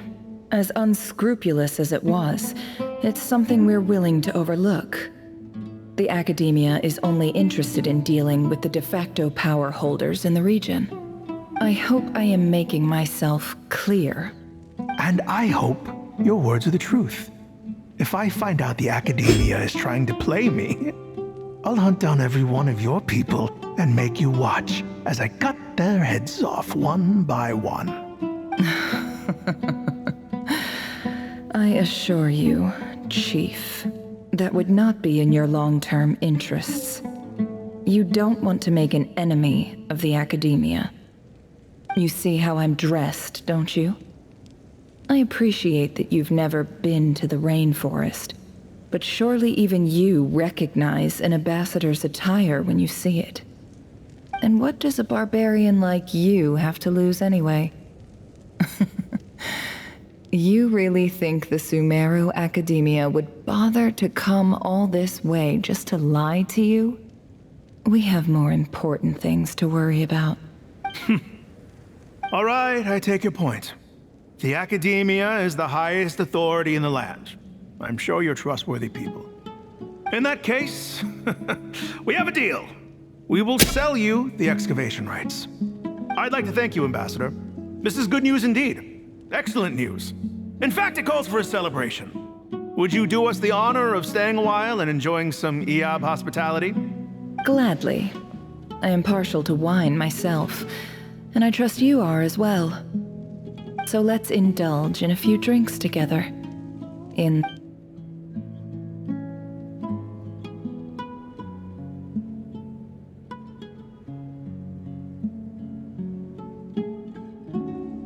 Chief!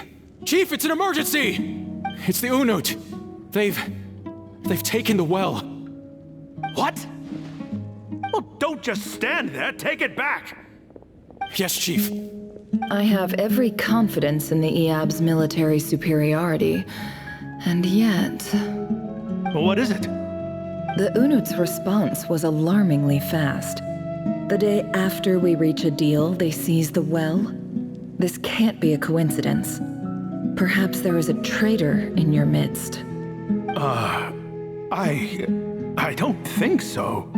I am obliged to remind you, Chief, that the Academia will only deal with the de facto power holders. If you cannot regain control over the well, I'm afraid you won't see a single mora of that 50 million. No! Please, Ambassador, just give me some time. I swear the Unut will not get away with this. That well is ours. And glad to hear it. I will wait here for an update. If there is a traitor, I will find them. In the meantime, make yourself at home.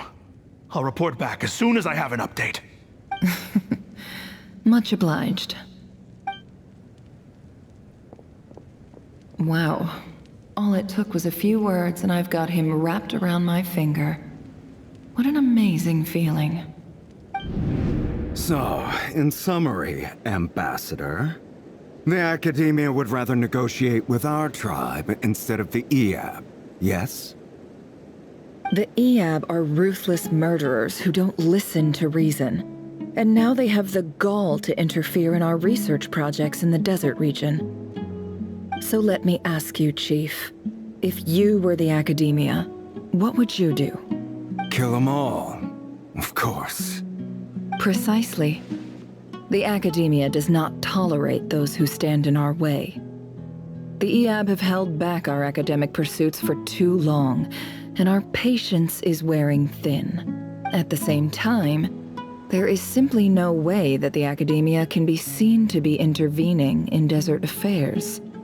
I'm sure you understand where I'm coming from. We have our own rules out here. If the rainforest dwellers raised arms against a desert tribe, it'd start a bloody war. Right. We can't confront them ourselves, but we can support their enemies.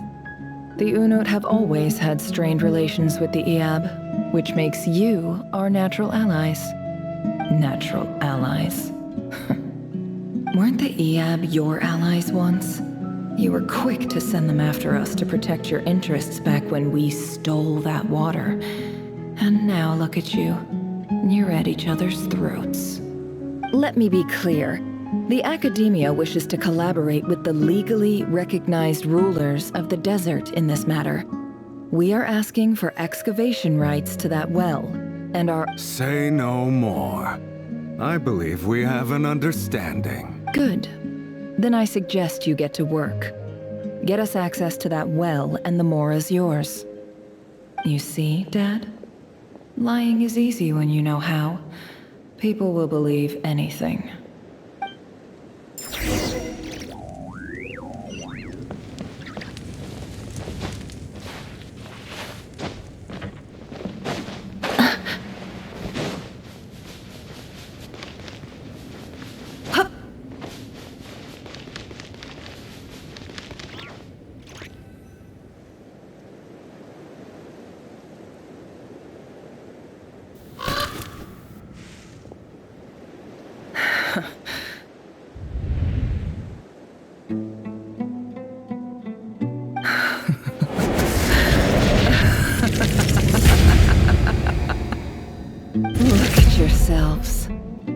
You may be vile, savage monsters, but your butchered bodies bleed like any others.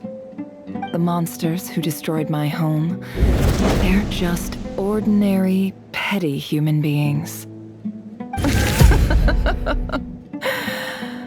I think we're even now. Maybe I've even done the desert a favor. It's a better place without all these people around.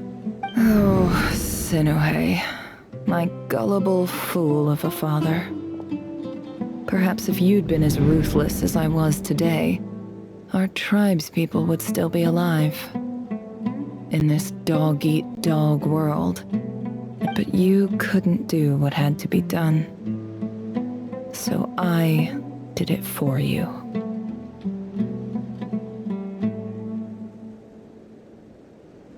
Nefer, it's okay. All of this is in the past now.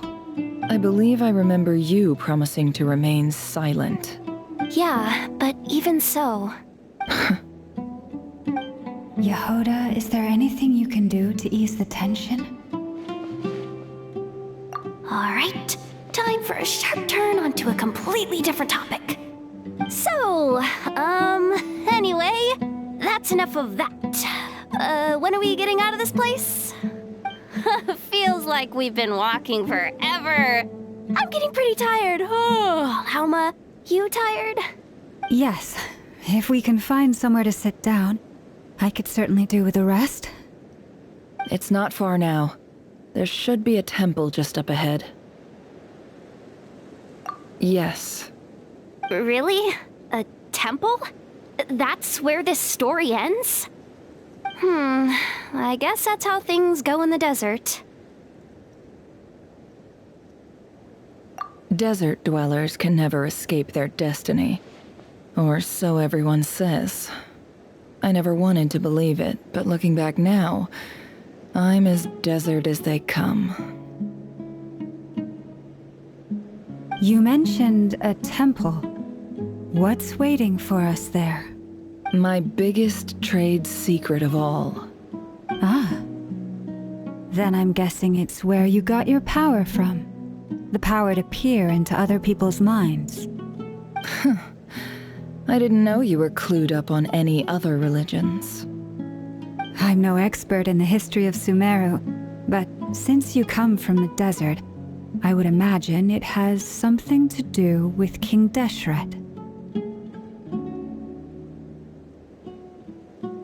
Sounds impressive. Oh, I know who you mean. General Mahamatra Sino. The spirit of Hermanubis dwells within him. That's boss enough for ya. She knows everything. Sino's hardly a figure of obscurity, but I know about Sethos too. What about him? Is he a big deal or something? Well, he's not a small deal, let's put it that. Please, this is the bare bone basics. Save the flattery. Thanks for your patience, everyone. I'm sure it's been a lot to take in. With any luck, that's our exit just up ahead.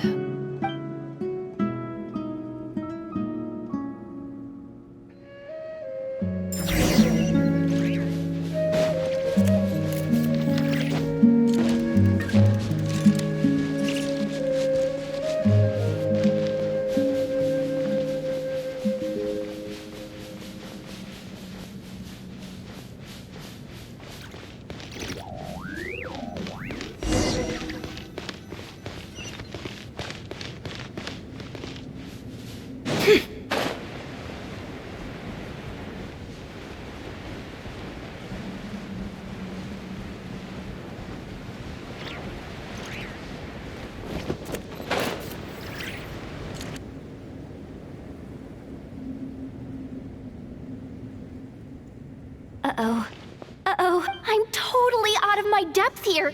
I don't have anything to add about any of this stuff. Like, look at that statue, for instance. I want to do the whole name-dropping, this girl knows her stuff thing too, but I've never seen anything like it before. A statue with the head of a bird. That's Thoth, the Ibis King. One of the 7 pillars of King Deshret. The legends say that he, the Crocodile King, and the Goat King were the 3 retainers of King Deshret. Let's take a look.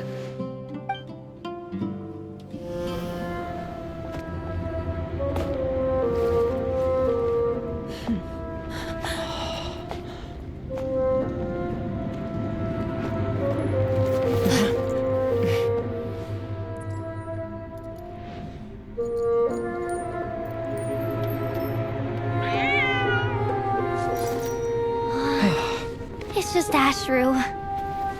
So, all is well?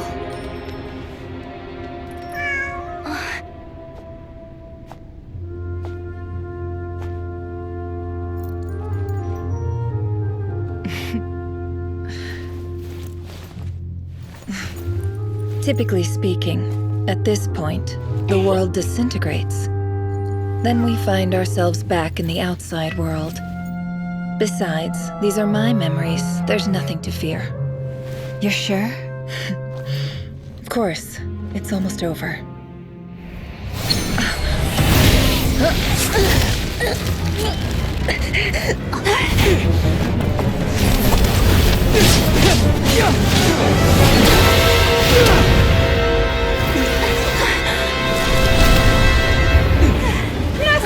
Hold on!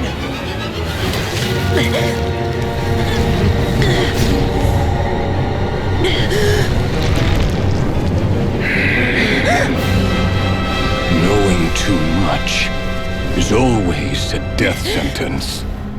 Speak for yourself.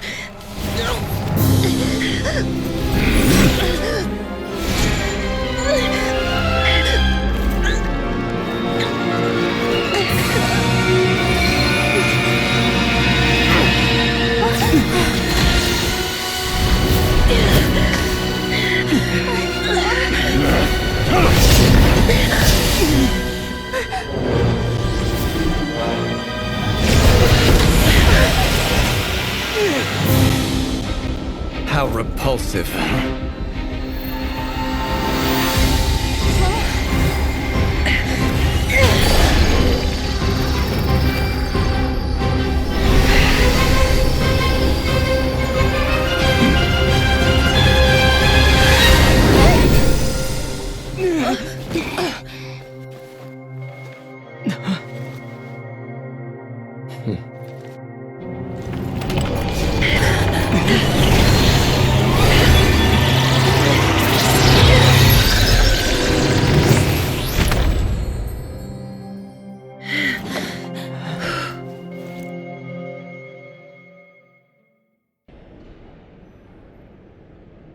Timed that pretty well, didn't I?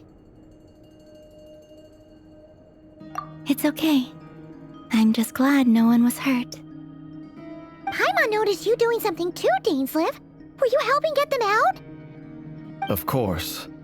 When I asked Nefer to conduct this investigation, I was not naive to the dangers involved. I had a duty to ensure your safety.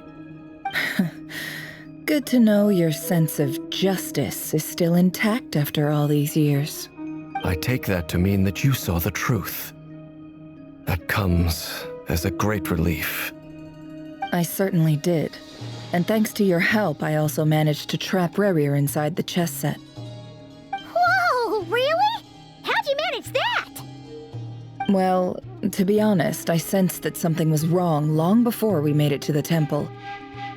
By using this fragment to probe into Rerir's past, well, the monster formerly known as Rerir, it seems I alerted him.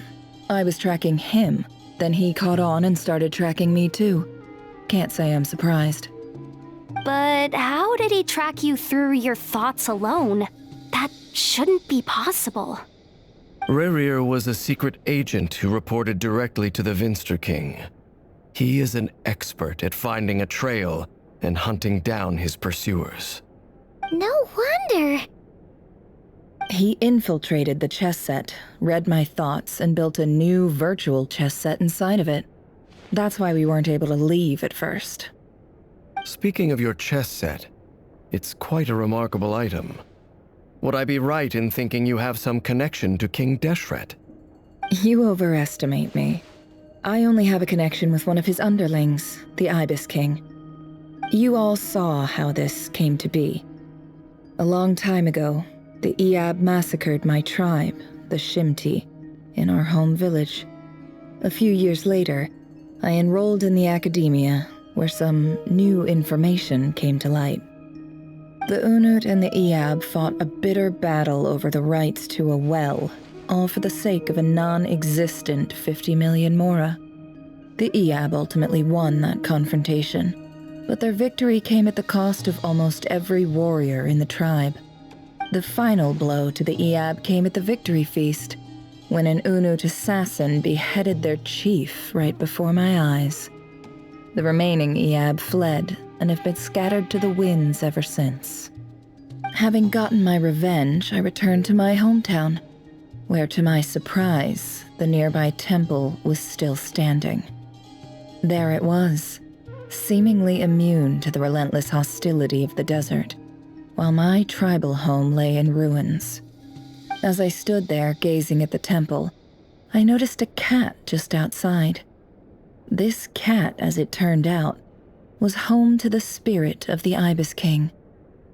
This chess set is my gift from the Ibis King. The chessboard within is made to the same specifications as the one in the mausoleum of King Deshret, and represents his power of piercing analysis. With this chessboard in its container, I gained a certain ability to perceive hidden secrets. Now, you could conclude that the Ibis King simply wanted to give the people of this world the power to seek the truth. But every god plays favorites. Their hearts are as fickle as any human's, full of secrets, perversions, egotistical tendencies. But precious few gods are willing to admit this. It is the same with all powerful forces, including fate itself.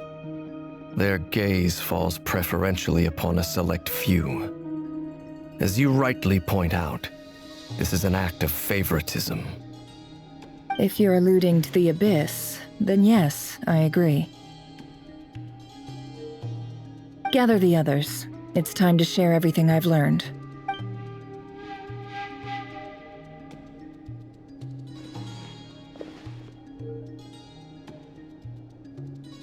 Thank you all for being here. As promised, I did some further investigating into the Rächer of Solnari's background. I am pleased to report that the investigation has been most fruitful indeed. The Rächer of Solnari, real name Rerir, was once a Conrian subject who served the Vinster King. I will now share the important details of his story. Please save any questions or comments for the end.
So that's why he's so obsessed with the moon.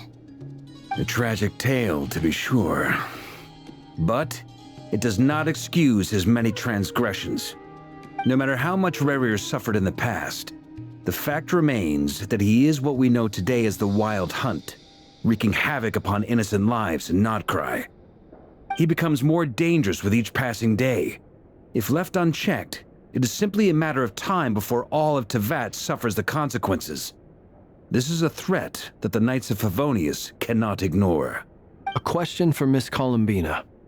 Forgive me if this is presumptuous, but have you ever seen the spatial gateway that appeared in Rerir's memory? Never. But I have heard stories of something called the Moon Gate, and this seems to fit the description. Miss Lauma, any thoughts on this? In the lore of the Frost Moon Scions, the moon is believed to hold many secrets. Some sources speak of ancient knowledge, others of a gateway to the unknown. The term Moon Gate is one I have heard before, but as is the case with all of our legends, there are no records of any first-hand witnesses. Then back to Miss Columbina. As a moon goddess yourself, do you have some idea of where the Moon Gate leads to? Not at this stage, sorry.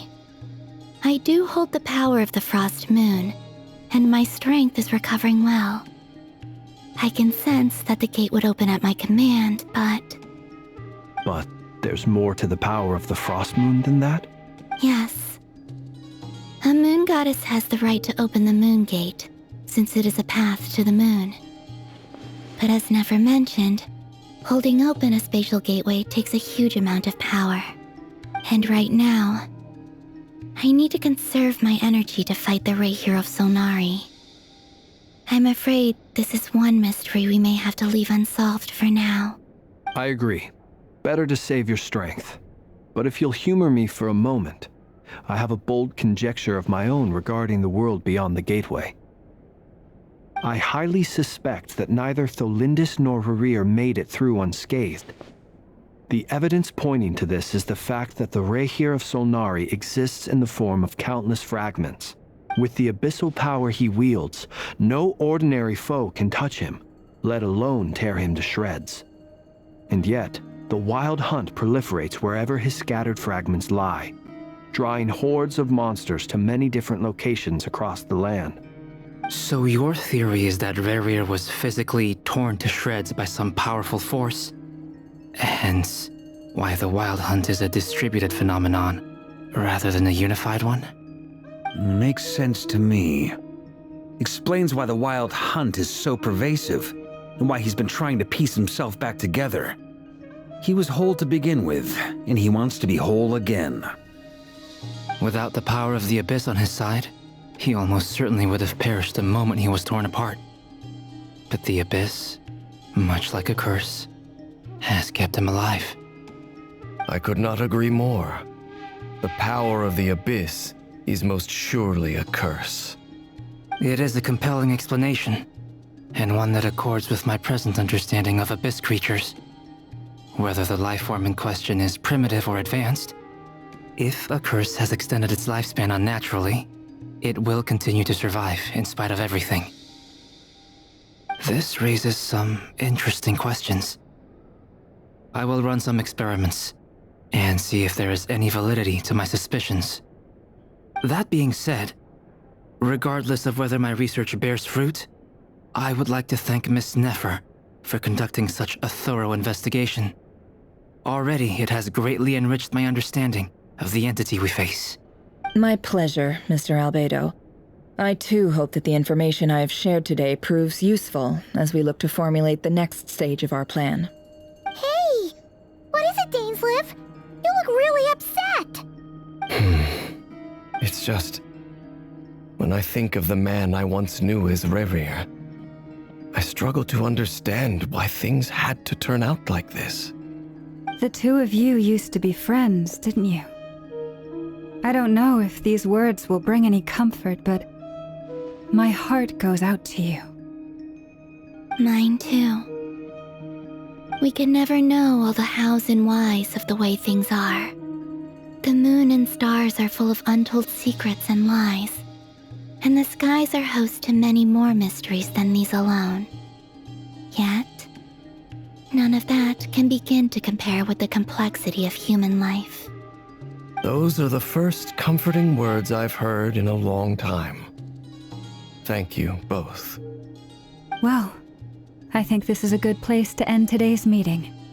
I'm sure Nefer needs some time to recover. She's been through an awful lot today. That's very thoughtful of you, Lauma. Of course. Sounds good to me. Take some time to rest and digest before we reconvene to nail down a plan.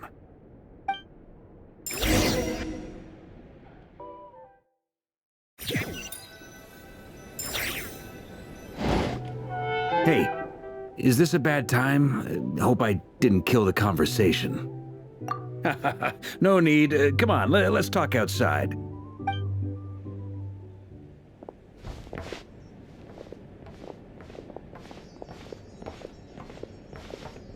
Anyway, Nefer went back to the Curatorium to get some rest. But before she left, she shared some things with me that I thought you should be aware of. Firstly, although she managed to trap the Rächer of Solnari inside her chest set, there's no guarantee that the power of the Ibis King is any match for one of the 5 sinners. It's only a matter of time before he finds a way to break out. We have to come up with a plan and take care of him before that happens. Honestly, Paimon figures figured that might be the case. So, how long have we got? Well, I asked her that same question. She talked for a long time, but for the most part, it seemed like she was trying to convince me how precious her chess set is. What a long... It felt like some kind of sales pitch, you know?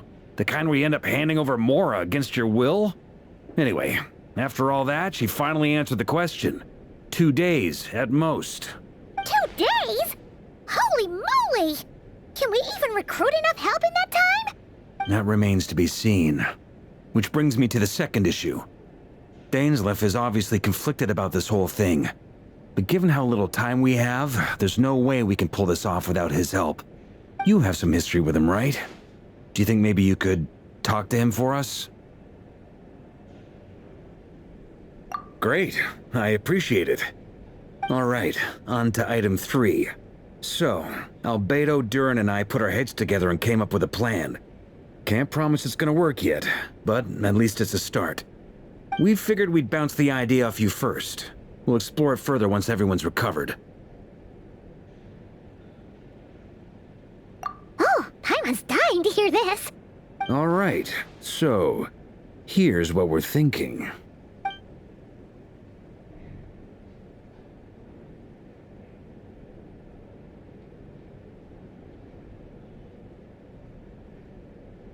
We felt a little uneasy about roping you into this. I mean, firstly, you're not locals, and secondly, none of us are your boss. You're well within your rights to refuse if you so choose. Roping us in? Why would you even say that? We know the stakes here. It's all of us against the Rächer of Solnari, or none of us stand a chance. I choose my words very intentionally, I'll have you know. I like to think there's an art to striking a down-to-earth tone even when the stakes are through the roof. Sir Varka, I have a few thoughts about this plan. I'm all ears. I think we can be more flexible with how the roles are allocated. In my view, the most sensible lineup would be like this.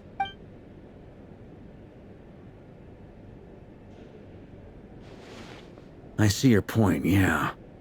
But if that's how we're going to approach this, you'd better make sure you're ready.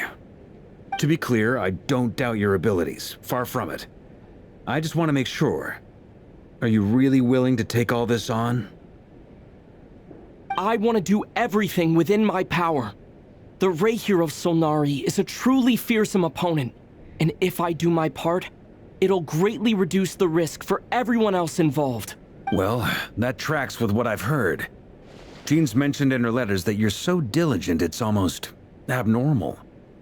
As in, most people weigh up the risks and rewards in situations like this. But you seem to just march towards danger without a moment's hesitation. Of course, everyone appreciates a fearless pioneer. But all that aside, I'm the Grand Master of the Knights of Favonius, and you're our honorary knight. I want to make sure your courage doesn't come at the expense of your safety. Thank you, Sir Varka. I should be the one thanking you. It means a lot to have you on board. I'll give some serious thought to your suggestions.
This is a thorough plan, but I do have one last question before we take action.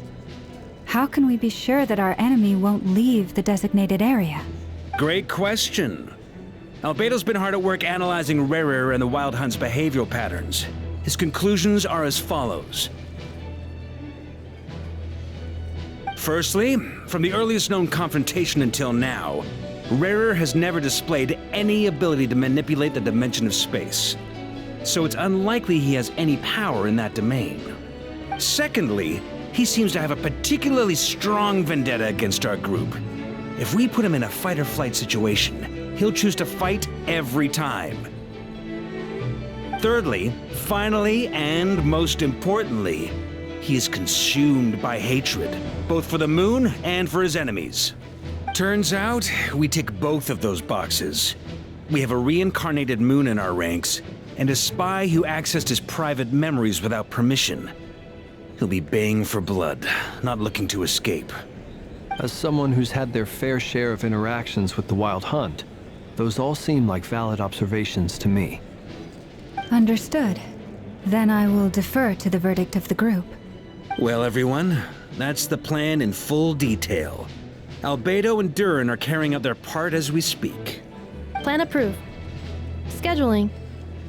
Okay, any firepower you need, I got you covered. Let's light this baby up. The Frost Moon Scions are behind you as well. And the rest of you? No objections? All right, then it's settled. This is the plan we're going with. Next up, an old tradition of mine. Anyone who wants to back out, now's your chance. Wait, we can still back out of this? Everyone says things they regret, right? I don't want anyone feeling trapped because their mouth said yes before their brain had time to think things through. A very people-first approach. I hear that's common practice in the Knights of Favonius. Heh. Who'd you hear it from? D-Luke? Shh. We don't use people's real names at work. This contact will be known only as Owl, please and thank you. This plan can only work if everyone does their part. Flint's and I will absolutely support it. We shall indeed. You'll be glad you accepted our help. Also, you are the last person I expected to see here, Miss Dory. It's not often I get called Dory in a work context. My peers usually call me Lord Sangamape. So, the longer your name, the higher your net worth is. In that case, Mr. Flint's here must be worth a fortune. That's right, I know your full name. It's... The walls are thin here. I'd appreciate you keeping that a secret. Okay, fine. I'm actually only here as a favor for someone else. Do you have any idea how much it would cost to hire me otherwise? Oh, does this mean someone out there actually has the power to boss Dory around? It most certainly does not. We have a long-standing and mutually beneficial business partnership. She's actually the mom of a friend of yours. Said mom supplied me with a great little trinket, but now that lady's ruined everything. If I don't start building a little goodwill now, my whole business in Notcry is gonna go down the drain! Okay. So what exactly is so special about this pendant? It's a lucky charm that a great mage made for me. We have a business relationship, and she was worried that something bad might happen to me. So, she wanted me to have something that can store power to protect myself with.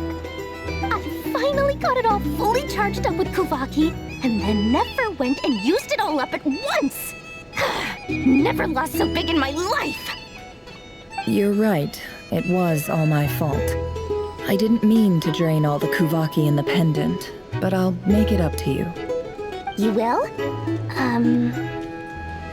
Well, in that case, how about you give me your chess set? And... I knew you'd say that. Well, it's yours if you want it. In fact, take it now, and I'll even throw in a free Rächer of Solnari. Deal? You're putting me in a difficult position here.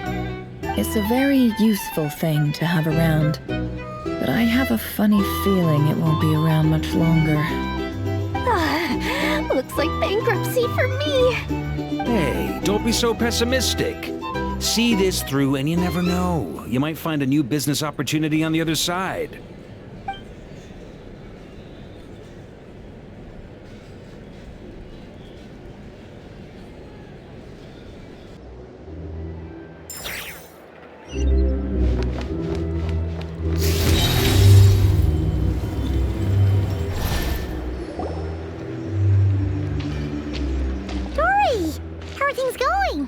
feeling ready? Oh, I was born ready. We only have 2 days. You think Lord Sangamabe would let an opportunity like this slip by?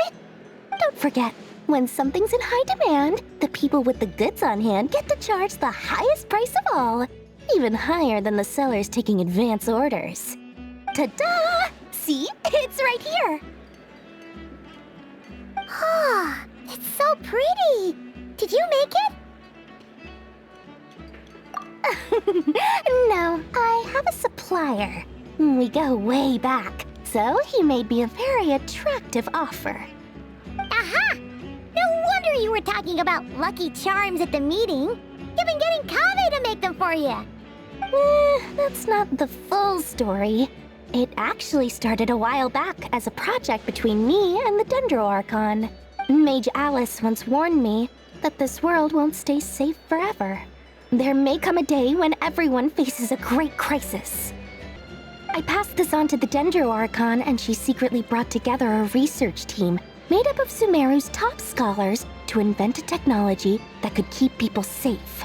I won't go into the details because it's all very complicated, but if you want to know more, you can ask the Dendro Archon about it sometime. Anyway, point being, it was the Dendro Archon who asked Kaveh to build this little contraption. As one of the top Kasharawar talents, he was the obvious choice. Took him long enough. He stressed over it for ages. Must have gone through at least a dozen designs before producing a final product. But that's Kaveh for you. Marak delivered it to me a couple of days ago, along with a letter from Kaveh.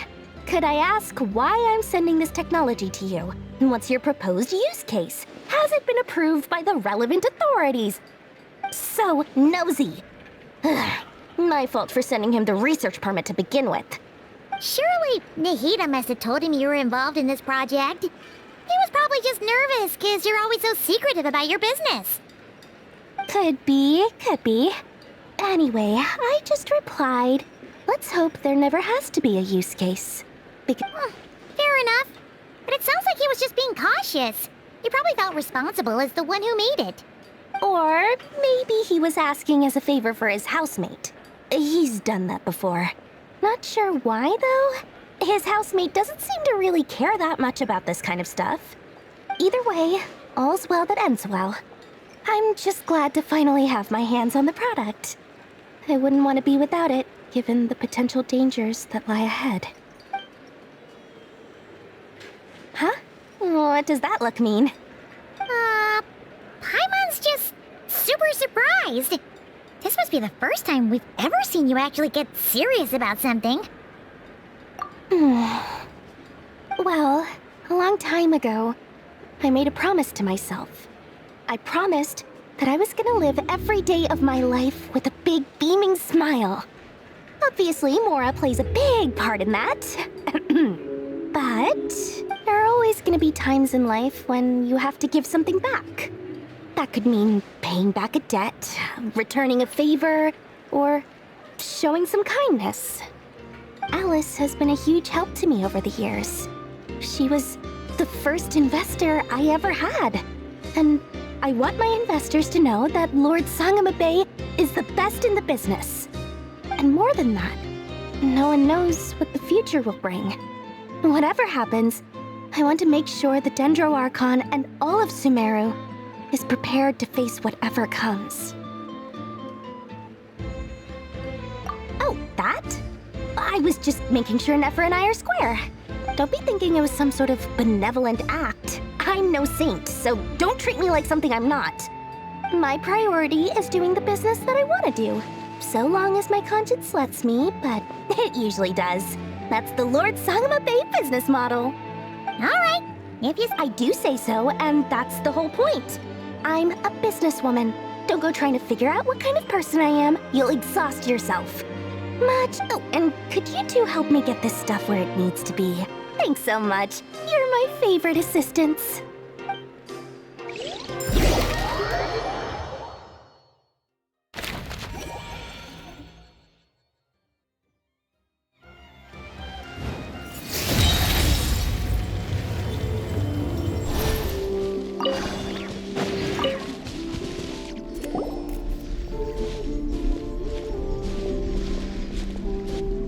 Traveler, Paimon. It's good to see you. Everything going smoothly over here? Sort of. As you're probably aware, Varka, Durin, and I captured some abyssal creatures from the Wild Hunt. Per the plan, we dissected and analyzed some samples of these creatures. The process went very smoothly. The findings, however, come with some troubling implications. What? You can actually dissect the Wild Hunt? That depends on your definition of Wild Hunt and dissection. Harmless, lifeless. These words are accurate descriptions. The Wild Hunt is an interesting phenomenon. In and of itself, it doesn't seem to possess anything akin to a human personality. But taken as a collective, the medium through which the Wild Hunt is summoned does appear to have a soul. Master griped a lot about the wise Horoptetyr, and seemed somewhat fascinated with the Falster Elégie. But she barely mentioned Rerir at all. I don't think that was because of his lower social standing, though. Anyway, it's a pity. I should like to hear her thoughts on the nature of the life form he has become today. It's a strange mix. The furious energy of an abyssal being channeled through a fractured physical existence. A consequence of being torn apart by an unknown power. Perhaps the only explanation for his survival in this state is that he sacrificed a degree of individuality in exchange for a continued existence. Oh, sorry. Once I get talking about interesting research, I have a tendency to go on indefinitely. Back to our research findings. Essentially, they confirm my hypothesis. Rerir's corpse is completely contaminated by the Abyss, and the effects are irreversible. You could think of this as Rerir in mutated form. But in my view, even that would be inaccurate. In reality, his whole being has been consumed by the Abyss. In other words, he is now nothing more than a manifestation of abyssal power. Unfortunately, at present, we have no means of completely eradicating abyssal power. Hence, we cannot fundamentally destroy the Rächer of Solnari either. Oh, that's terrible news! So, that's it? We can't defeat him? Not even if we get the power of the Three Moons? Miss Columbina's situation is a difficult one. She can never achieve wholeness when the world does not accept her presence. It's as if her creator banished her to a place she can never be accepted. It means she spends most of her energy just on her own survival. Given the circumstances, it's only natural to despair. But we must see this plan through to the end. Time to kick off the backup plan. Oh, Paimon almost forgot! This is for you. Dory asked us to bring it. Ah, how wonderful. Well, thank you for making the trip. I'm sorry I won't be there to protect you in person this time. Please be careful. All right then. Stay.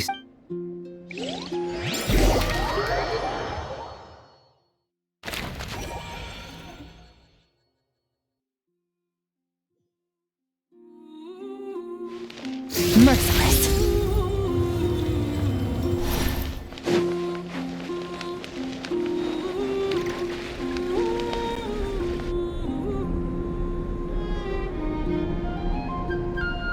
Miss Lauma, is everyone here? Yes. The fate of my flock is in your hands, Grand Master Varka. Please keep them safe. My lady, what are you saying? Within the next 24 hours, we will face the biggest crisis the world has ever seen. This is not a burden that we deserve to bear, but I believe that we reap what we sow in this life. So I intend to act. I must do what I think is right. For me, that means fighting for the future of Nodcry. This gentleman is the Grand Master of the Knights of Favonius, Varka, Knight of Boreas. In my absence, please follow his lead. Hey, everyone. Guess I should introduce myself. Well, to start with, I know my way around a battlefield. Biggest strengths are honesty and hard-workingness. Anyway, point is, I don't intend to let Lauma down. I'm gonna do everything in my power to keep every last one of you safe and sound.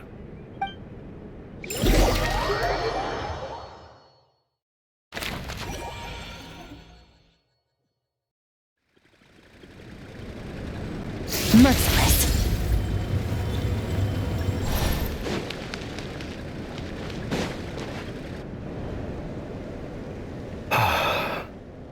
Something on your mind? Miss Columbina, was it? I believe that's how the others addressed you. That's right. Names are funny things. Have you always been called Dainsleif? Yes. I take it your own name has a more complicated history.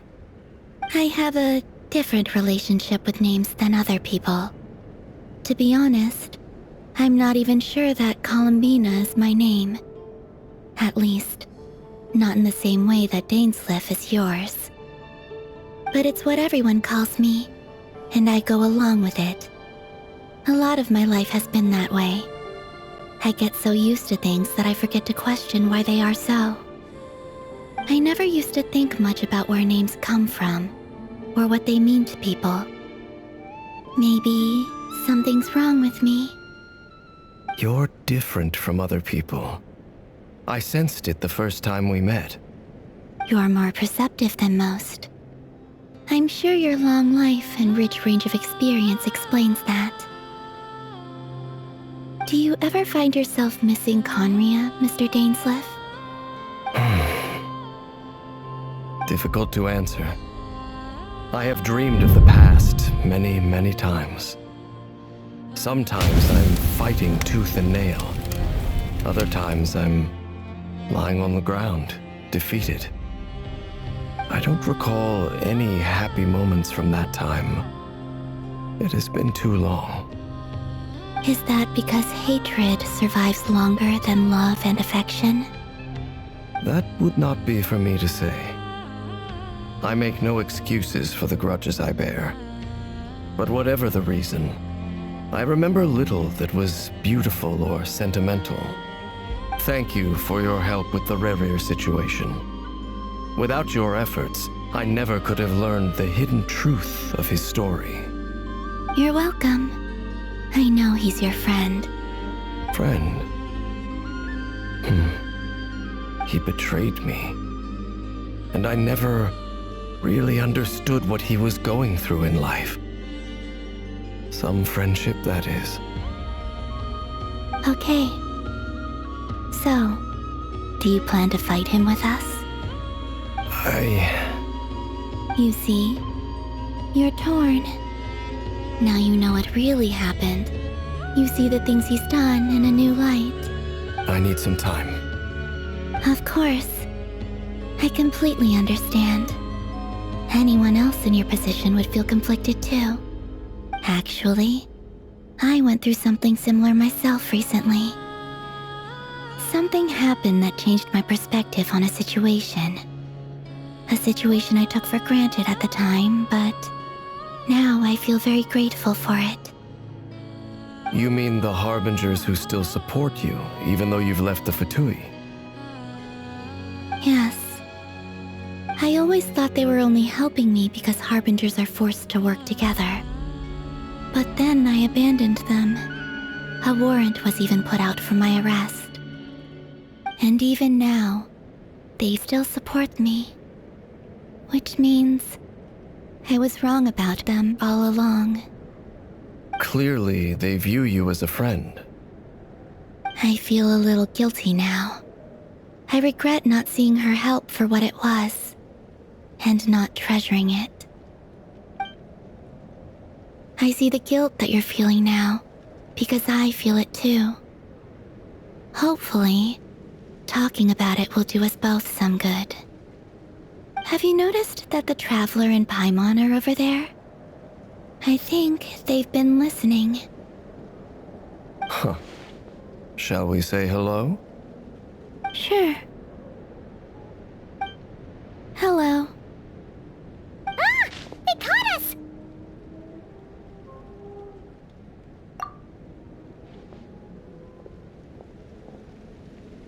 I apologize for making you worry. No doubt you wish to know where I stand on the plan to take down the Rächer of Solnari. I'm afraid I need a little time, but I will seriously consider joining you. You will? Oh, thank you so much! Everyone will be so grateful to hear that! They needn't be. This was something that I was going to have to face up to eventually. That doesn't matter to them. They're grateful to you regardless. You can't control their gratitude, so just accept it. And then, have a think about whether you're willing to join us.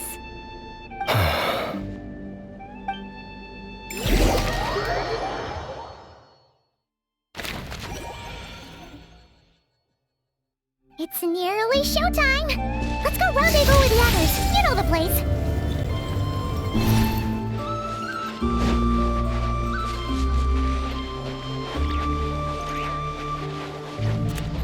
Fearless.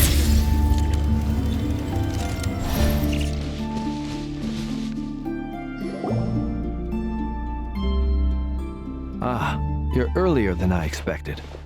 Hey, Flint's! Been waiting here long? Not too long. I came a little early so I'd have some time to think. Are you nervous about the battle? Quite the opposite. I'm reminiscing on my past battles. When I was awakened by the Ratniki, I had not touched a weapon in many years. I felt like the battlefield was not where I belonged. But after waging war against the Wild Hunt for so long, I came to realize something. A life of absolute peace is simply not a possibility for me.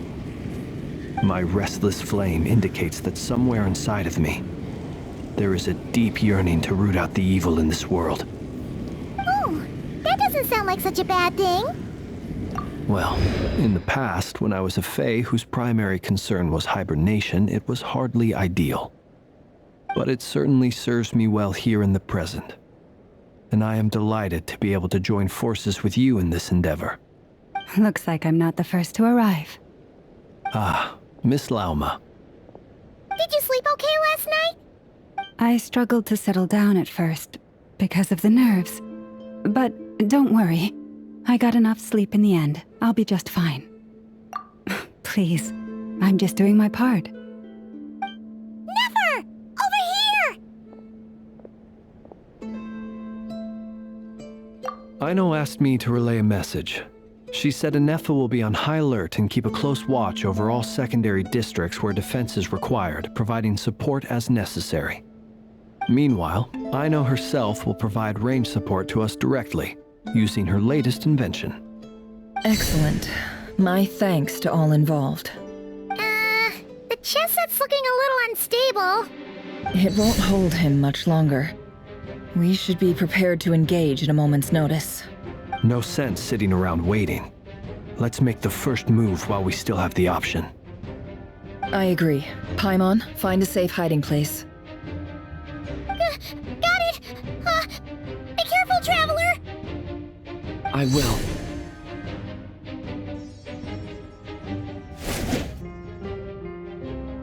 Everyone, take your positions as soon as the battle starts. Every ounce of strength we have in our bones, let us bring to this fight. Ready? Let's go.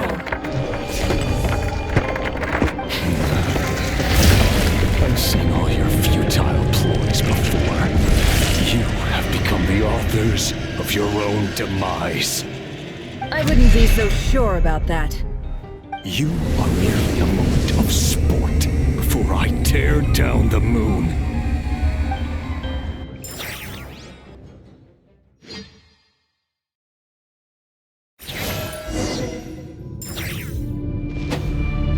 Stay on your toes. Yep, you too.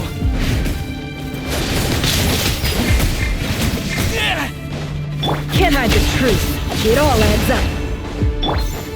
Forest, Pathetic!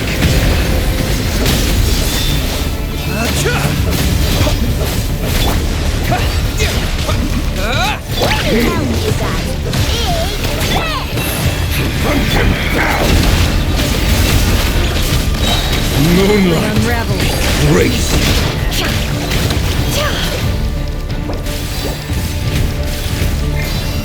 No more lies. Forest, protect us. With one heart, we Move! Go! Hunt them down! Observe. It's all futile! Fear the dark!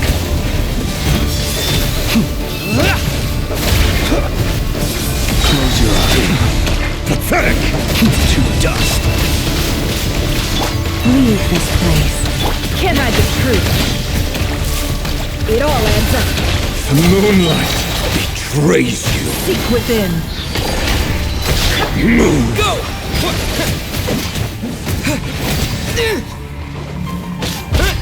The moonlight A grave futile. for the everlasting forest. Move! Can't hide the truth.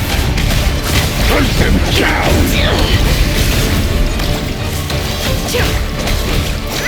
It all adds up.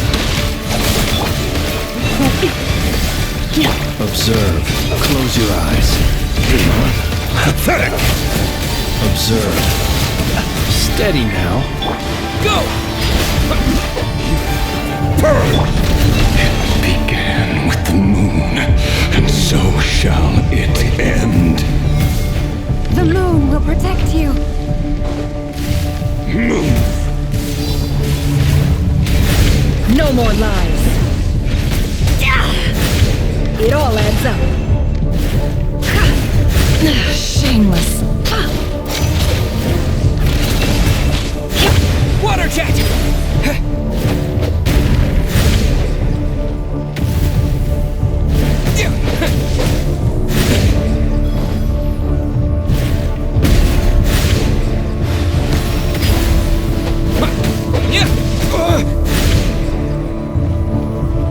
Do you see now? Be silent. Observe from here. When will it be as you foretold? The moonlight betrays you. Foul spirit is not welcome here. The mystery unravels. It all adds up. Go! Bombs away!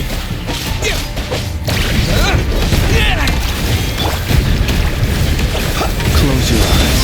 To dust. Observe. Night falls. Be silent. Moonlight Your last land. betrays One heart.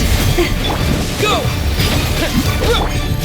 Close your eyes. futile. Observe. Keep your distance. To dust. Hunt them down!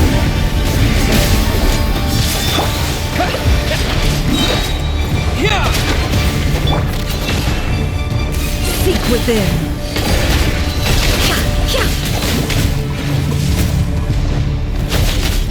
Forest, Moonlight protect us. betrays Close your eyes. Hunt Observe. them down! Fear the dark. Close your eyes. Steady now. Pathetic! Be silent. Your little game of heroics is over. Moonlight betrays to go first.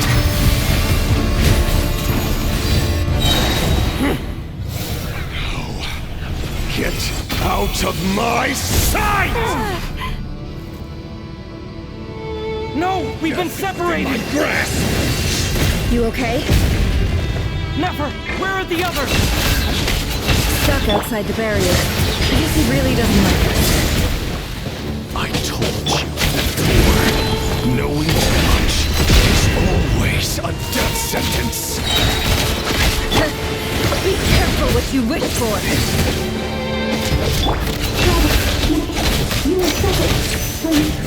Lauma! Can you hear me?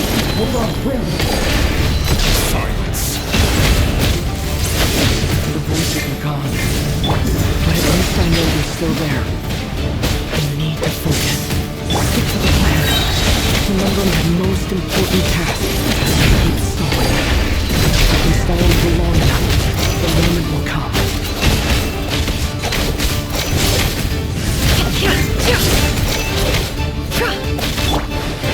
Bombs away!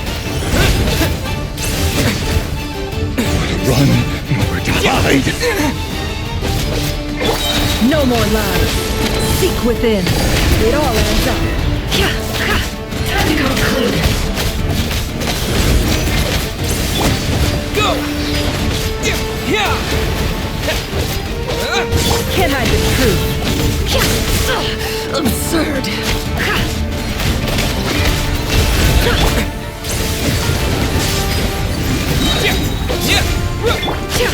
The mystery unravels.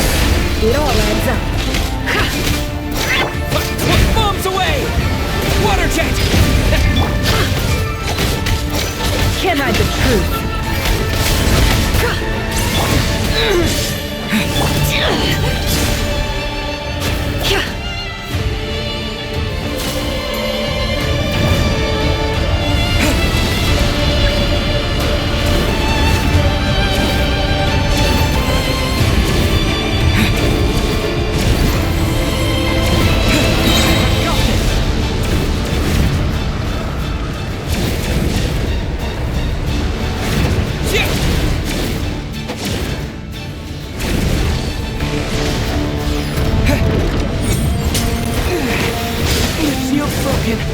I can't keep this up! Don't push your luck!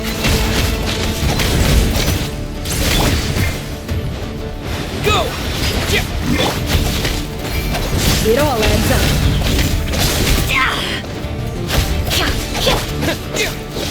Your death is within my grasp!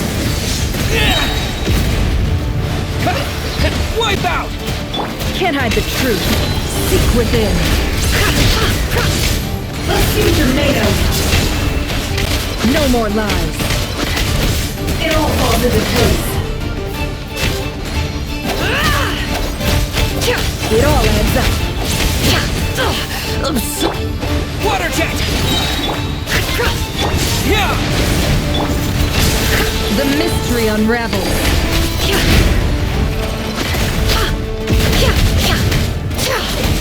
Can't hide the truth. It all falls into place. Water jet! It all adds up. The deception ends here. No more lies. Wipe out! It all adds up. Shameless. Let's see what you're made of. How? No more lies. Seek within. Water jet! Bombs away!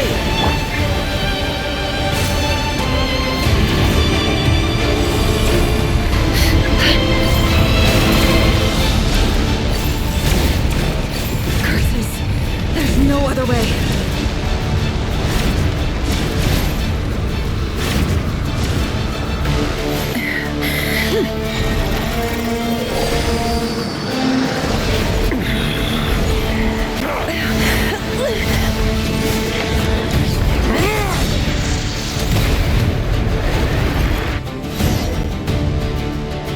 The only way to defeat Rerir is to borrow his own power.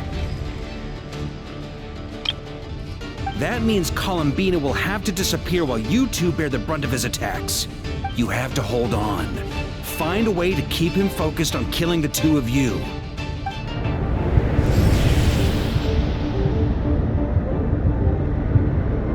Nefer, your eyes are bleeding. Soon you will be powerless to resist. And then, I will reduce you to dust. But that dust will plague your memories. Come on, keep holding on. Any other tricks up your sleeve? Let's see them. As entertaining as they are, you've backed yourself into a corner. You don't fool me. I see your fear clear as day. I have to stoke his rage. Make him unleash everything. You fear what you could never defeat. You fear the thought of never being able to save your beloved.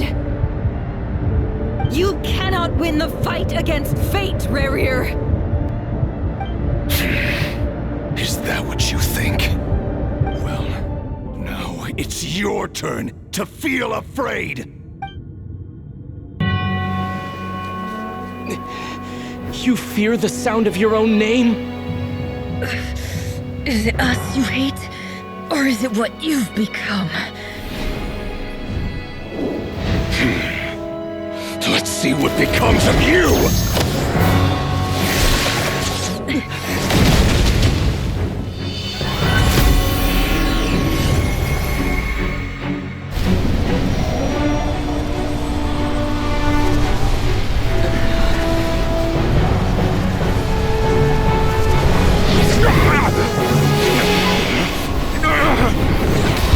What's happening?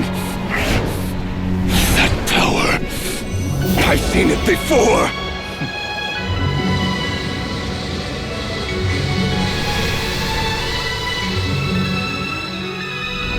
His power is on another level.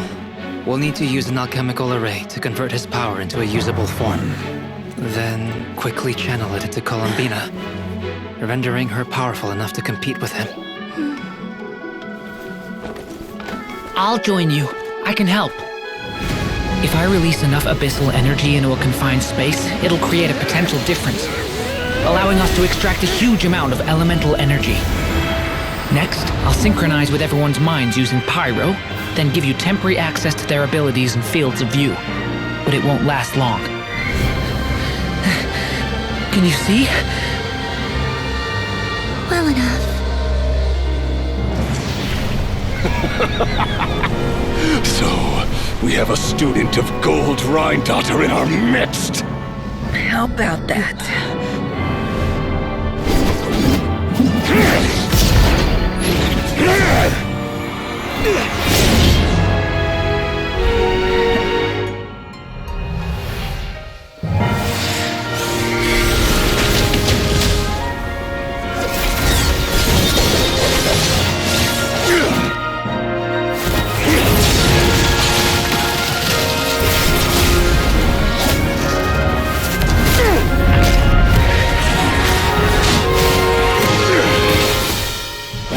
You use my own power against me? Just like how you stole Kuvaki. Look familiar?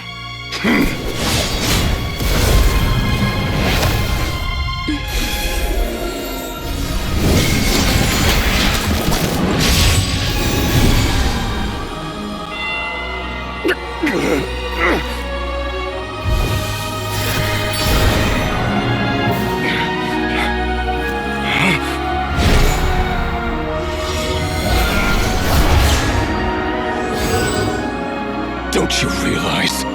You don't have the power to hold that gate open! I don't, but someone else does.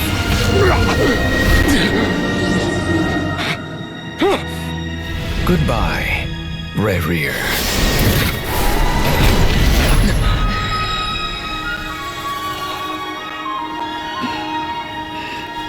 We won.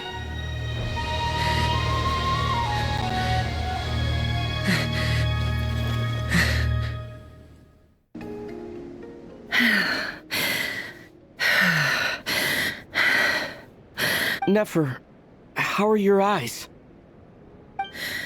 They're fine. Apart from the blindness, of course. It's not too late. Let me handle it.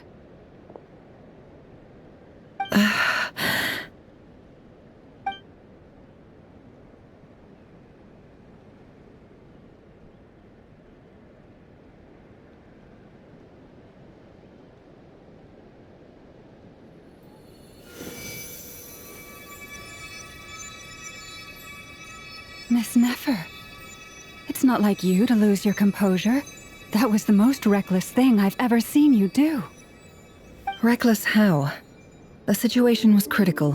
Our lives were at stake. We had to do something. Even so. Okay. I guess you're right. Under the circumstances, it was a wise decision. In business terms, I suppose that's a huge return on investment. I'd be hard-pressed to argue otherwise. Still, I don't like this outcome, and I don't want you to lose your sight for good. People suffer when they make sacrifices they shouldn't have to make, whether that means faith, strength, or in this case, your ability to even see. I had hoped you could win without sacrificing so much as a single hair on your head. Thank you. Really. All done. Don't try and open your eyes just yet. We'll see how you're doing in a couple of days. Until then, please follow your recovery plan to the letter. I'll send full details through Yehoda. For now, just get yourself home, relax, and rest. My dear friends, we have fought bravely and achieved a spectacular victory. A dark cloud has been lifted from the skies of Nodcry. All the moon will remember this day. Thank you both.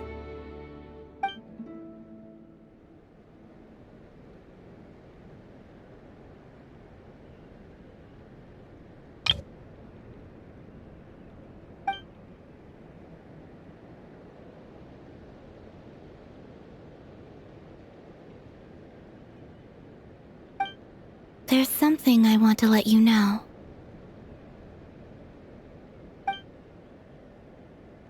What is it?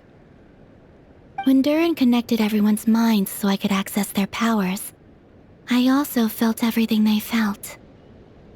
And since Nefer's eyes were injured, my eyes are hurting now too. Hold on. Let me try. I only feel the pain. There's no actual damage. I just thought I should tell you. You're right. There's no damage. That's a relief. But I must say, I'm surprised to hear the Kutar share something like this with me. In the past, you never used to open up about yourself. Things are a little different now from how they were. I'm learning to share how I truly feel with my friends. Friends? You have no idea how glad I am to hear that.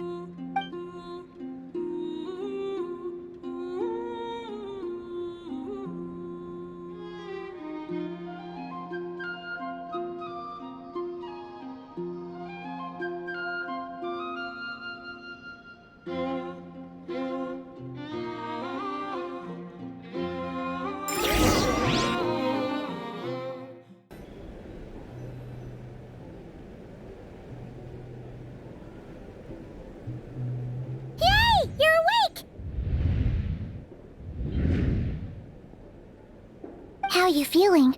Any aches and pains? Did you sleep well? I'm doing all right, Paimon. No need to worry about me. Phew! Well, that's good. Paimon's been sitting on the edge of the bed worrying about you for ages. You slept a whole day and night. Glad to hear you didn't starve. How was the food? Well, it wasn't the same without you there to share it. Honestly, Paimon just can't relax when you're not your usual self. She couldn't enjoy the food and settle down to sleep. Well, I'm back to normal now.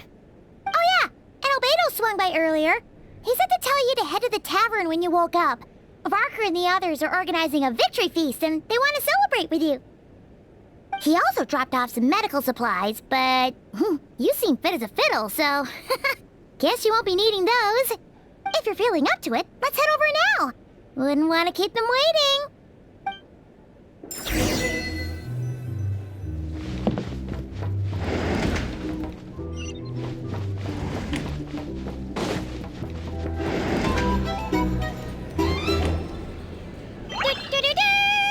We're here!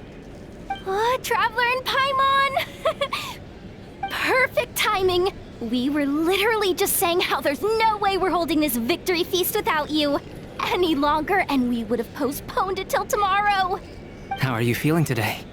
Much better. Thanks. Don't worry about me. Relieved to hear it. If that changes, just let me know. Happy to check you over at any time. Yep, we're here for you. Anything— Oh wait! Where's Nefer? How are her eyes doing? Nefer's right over there. I'm sure she'd love to catch up with you.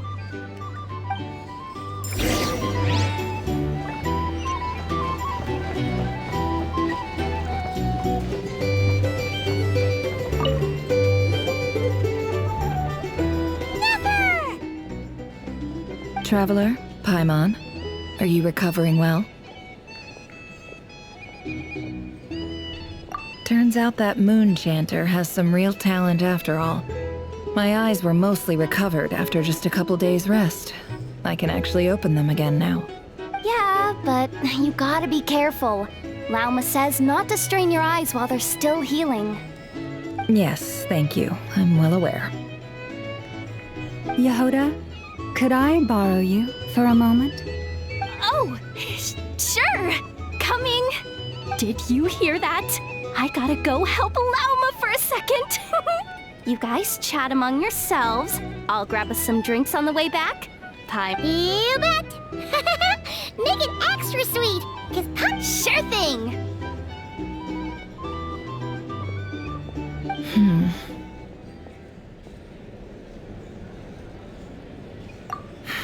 The Rächer of Solnari.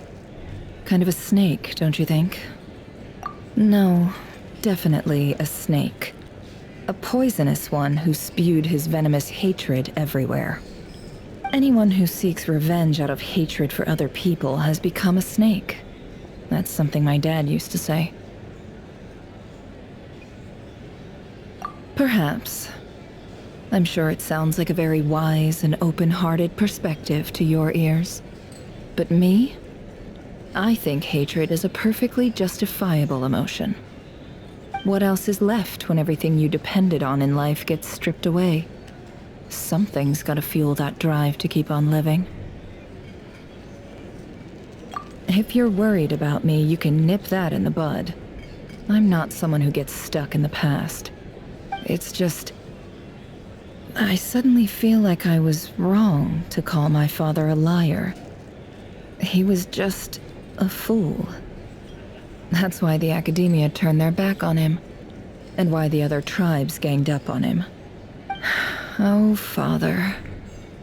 How much better things could have been if you were a skilled liar. Look at the Ibis King. Thoth is a fiendishly cunning liar. And yet, strangely, he feels more like a father to me than my real dad ever was. He's never brought it up, but I'd bet he feels the same way. Why else would he give me the power to perceive the truth, while at the same time training me in the art of deception? Well, King Deshret banished him to Aru, which is essentially a prison, and posed 3 questions to him. He promised that he'd have his freedom if he could find the answers. His response was to take on a physical form and approach me, hoping that I could become his envoy and search for one of the answers on his behalf. Did he really think I'd fall for that? He's stuck there. He can't make me return what he gave to me. So that's enough for you to decide he's nice, is it? He's a prisoner, and he was scared. So he decided to perform some good deeds to win people's approval. He lives in fear because he's a deceiver. How is Rerir any different? You can't work as a spy your whole life and expect a happy ending. It's preposterous. Yet I can't say I don't understand it.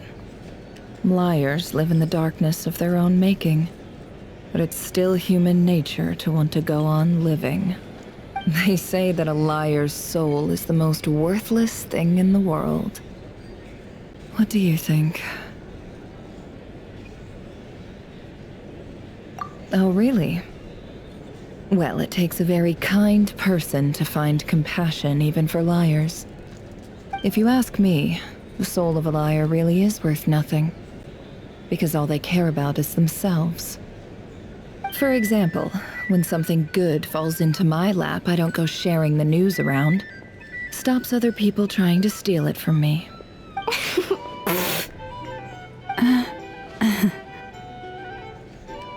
So be it.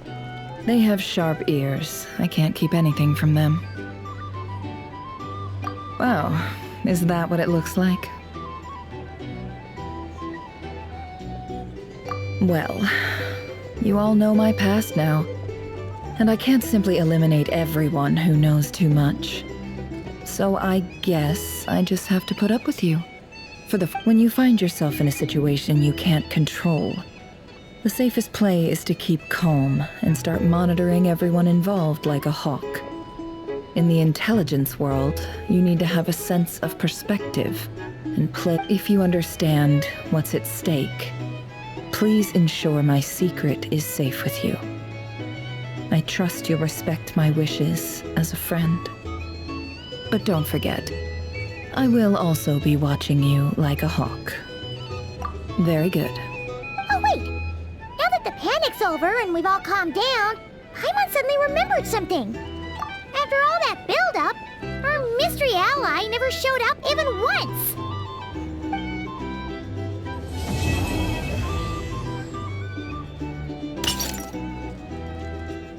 Huh? Am I imagining things? So, that close colleague who stayed behind with you? What's he been up to recently?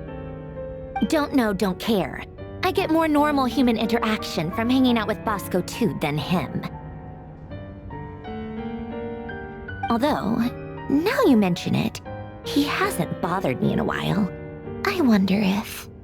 If he's disappeared without a trace, it's the biggest gift he ever gave to the world. But I somehow doubt that's what's going on. He won't lie low forever, so we'd better stay on guard.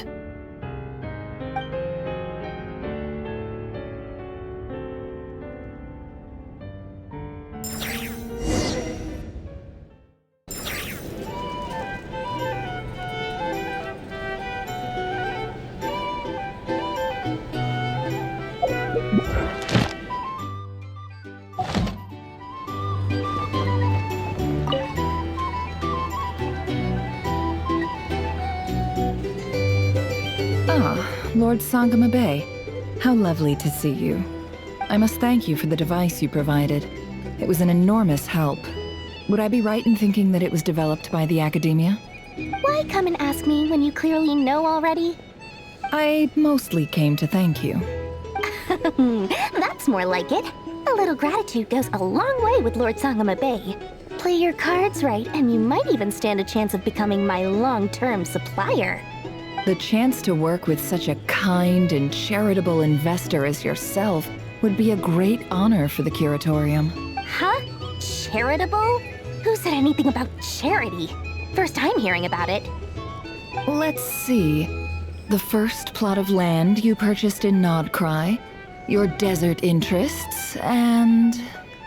Stop! What do you think you're doing? Exposing my investment history! It's nothing to hide from. They're all perfectly legitimate investments. And some of the land you purchased was with the intent of building a sanctuary? Yes, I heard about that too. How did you... You're a curious case, Lord Sangama Bay. You don't like people finding out about your good deeds, do you? But I'm afraid no matter how hard you try to keep things under wraps, where there's a will, there's a way. You did it for Sumeru, didn't you? It was empty land that was gonna go to waste otherwise. I figured if I built something there, it might at least get some use in an emergency. Disasters are capricious things. They strike without any warning. I've lost family to a disaster before, and I don't want to lose any friends or business partners if I can help it. My elder sister used to dream of finding a sanctuary. Somewhere with plenty of food, water, and medicine. Where everyone could live happy lives. It was something I looked into, but after discussing things with the Dendro Archon, I decided on a more effective strategy. The tech people handled the tech, and Moneybags provided the Mora. It just made the most sense. It's a pity that so few people know the truth about you. Everyone says that you view everything in terms of Mora, and all you care about is growing your own wealth. So, what's the problem with that? Everyone wants to be rich. It's human nature. So yes, I love Mora, and it's nothing to be ashamed of. But surely you have dreams of your own beyond just making Mora. You don't get it, do you? My dream is to invest in other people's dreams. And, you know, make a nice little slice for myself along the way. Just thinking about it makes me happy. That sweet, sweet sound of Mora. Thank you. For the device? And the pendant. Oh, that. I was just returning a favor. Don't worry about it. Seems like we've both been away from home for a very long time. Yeah. So long that I barely remember what my family even looked like. That would be your mother, father, and sister? Yeah, though it's been years since my sister passed away. It's not like I want to forget them, obviously, but memory can be even more ruthless than the most calculating business person. Be honest, my sister can't help me now. Slowly but surely, her face is fading from my mind's eye. Not everything will fade. When loved ones pass away, the beautiful memories are the ones that last the longest. Yeah, that's true. If you ask me, that's the one silver lining in all of it.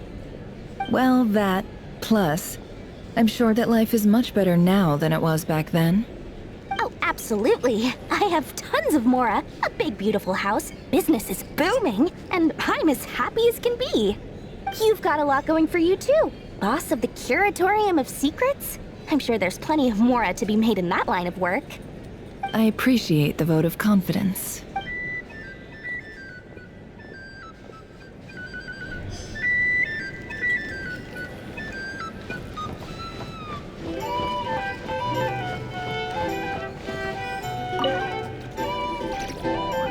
How have you been holding up? Any adverse reactions? If you start to take a turn for the worse, make sure... You don't need to worry about me, Grandmaster. I'm fine. I mean, I barely did anything, so... What? You're too humble, young man. You played an indispensable role in the battle for Notcry. We can't thank you enough for your support. Sometimes, when people praise you, it's because you deserve it. The best thing is to accept it calmly and with grace. Let's do a quick demonstration. Albedo, that was an incredible feat of alchemy. The pressure was on, but you worked flawlessly at lightning speed to get the job done.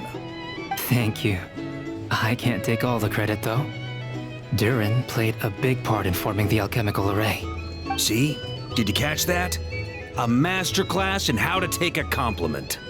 Oh, okay. Yeah, I did work pretty hard to help prepare for the battle. No.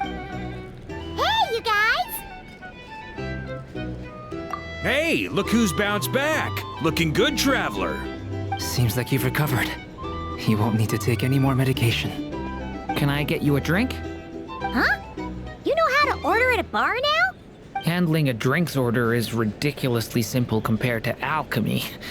Don't worry, I'll blend into society yet. Paimon believes it! You're clearly a fast learner, just like your brother.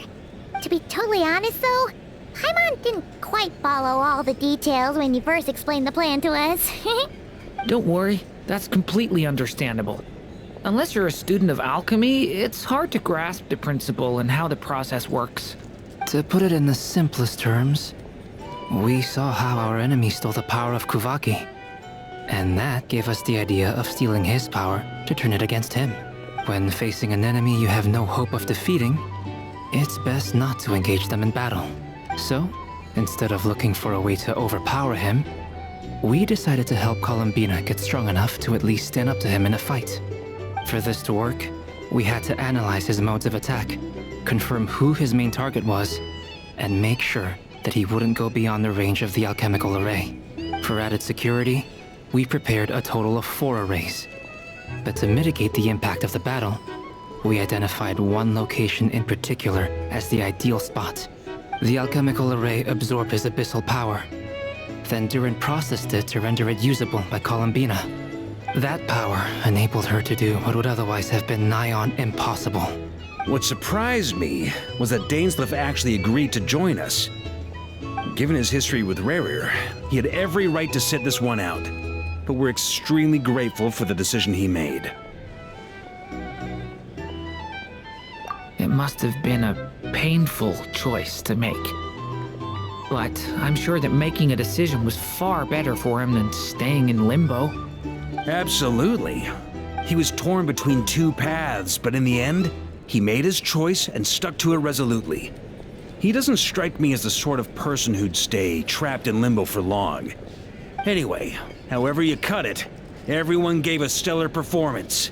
And now, it's time to kick back and celebrate.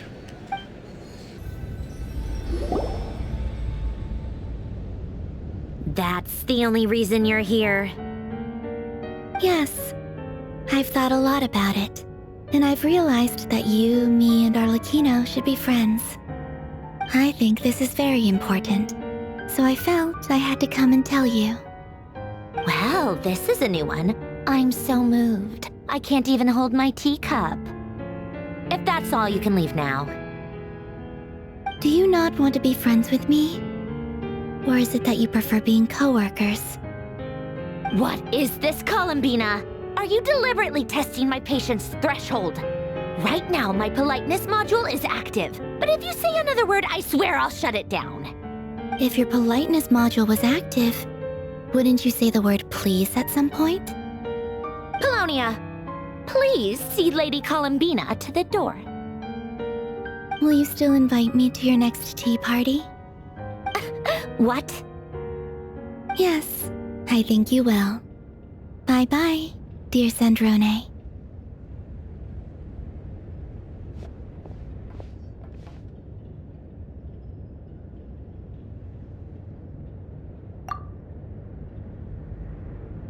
Last time, the Wild Hunt escorted you out. Would you rather I handled it myself this time?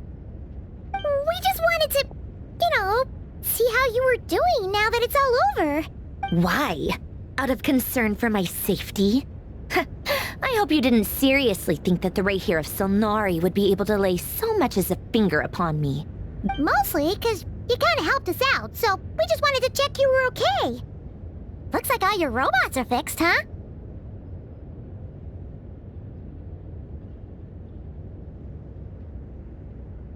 Oh, don't you worry about that. Tea time is already a write-off. The visitor before you managed to kill my appetite. If you're in the mood for tea, go ahead and help yourself.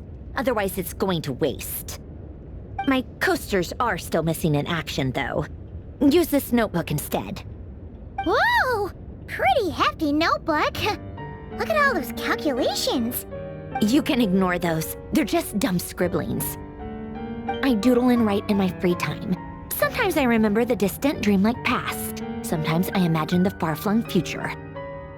And other times, I grit my teeth and note down all the crazy nonsense going on in the present. Some people do the crosswords in the newspaper. This is my equivalent of that. Trying to predict the future is like daydreaming, and writing about the present just makes me furious. The past is my favorite. If nothing else, it's already set in stone, so I don't have to rack my brains trying to figure it all out. Huh. Although, having said that, the only vaguely interesting memory in my past is probably that guy they call Lord Artificer. Who else? Pretty much all the mecha and Fontaine are his personal handiwork. Wait, are you saying you know him? Like, personally? As a friend? I mean, I guess we were friendly enough. Yep. In fact, I'm probably the only normal person left who knew him at all. We used to chat occasionally back when he was still around. Before he passed away, he asked me to destroy all his manuscripts. I honored his request, but I did read through everything first before destroying them. I mean, I couldn't let the genius of Lord Artificer Alain Guillotin disappear like that. Would have been such a waste. So, that's where the formulas in your notebook are from? I just told you. Those are my equivalent of crossword puzzles. They're just dumb formulas that I solve for fun when I'm bored. Alain's work was like epic poetry. The formulas in my notebook are just silly little riddles in comparison. Not that there's anything bad about them. I mean, at least, solving those riddles isn't going to hurt anyone. Except me, 'cause I lose a few brain cells in the process. Anyway, while we're on the topic, I might as well tell you about what happened to him and his friends. Alain Guillotin had 2 close buddies, René and Jacob. They spent their childhood years together in the Narzissenkreuz Institute. They were all quite competitive, so there was some rivalry between them, but it was a friendly rivalry. But beneath the friendship and the rivalry ran something deeper, a sense of nostalgia for the past. Unfortunately, childhood would end, the prophecy would come true, the apocalypse would arrive, and the future would never be. A mad dream that would normally only capture the minds of lunatics began to take root in their hearts. A dream of saving the world. And if René and Alain had been people of lesser wits, that dream would probably have ended up as something for them to joke about in their older years. But alas, they were some of the sharpest minds around. They nurtured that dream with the full power of their intellect, and it grew into something that ate away at their souls. The first of them to fall under its spell was René. Against Alain's wishes, he persisted in experimenting on a mutual friend of theirs to try and save their life. Alain did not approve and parted ways with René. It's complicated. Alain wanted to believe that René only did what he did for the sake of their friendship. But when he told me about what happened, I could tell he still had some suspicions about René's motives. Perhaps the seed that would grow into a nightmare had already sprouted in René's mind. Even then. The next time they met, René's soul had been completely engulfed by the dream of salvation. His futile attempt to change the tide of fate only resulted in a wave that swallowed up the world, even before the apocalypse came. And although that wave died down eventually, I hear that it just recently came back with a vengeance. As I understand, René wanted to live out his dream of salvation once more. But I'm told that the attempted resurgence finally died out for good. At long last, René awoke from his deluded dream. Though of course by then it was far too late. What do you think of René? Do you admire his transcendent genius? His view that any price was worth paying to achieve the lofty goal of saving the world? Or do you despise him? Dismiss him as an evil madman who wrought havoc on the lives of everyone around him as he pursued his delusional dream? Same difference, really. Just a matter of perspective. What a cop-out. But I suspect you'd have a more incisive and insightful answer if we dug into it further. I don't like fanatics who give up their whole lives for their ideology. Nor do I like fools who let their delusions take control. Maybe I could understand if René had just been an ordinary person. But he had a sage-like intellect, and still managed to get himself lost in the labyrinth of his own desires. Anyway, that's enough about René. Now, moving on to Alain Guillotin, the Lord Artificer. He managed to put a stop to the first storm whipped up by René. But after that, Alain lost his friends and family. To his credit, I suppose, the loss of his family and friends was purely a tragic accident. It's not like Alain sacrificed them for his cause or anything. After that, the only thing supporting his work was the same dream that had dragged his closest friend down to the abyss. But although the desire to save Fontaine drove him to found the Fontaine Research Institute, Alain continued to reject any form of transcendental knowledge or power. He was suspicious and fearful of it, having seen the way it had affected his closest friend.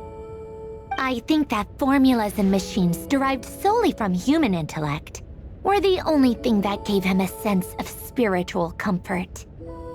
Yet Alain's intellect was simply too great. It barely left him space to breathe in his lifetime.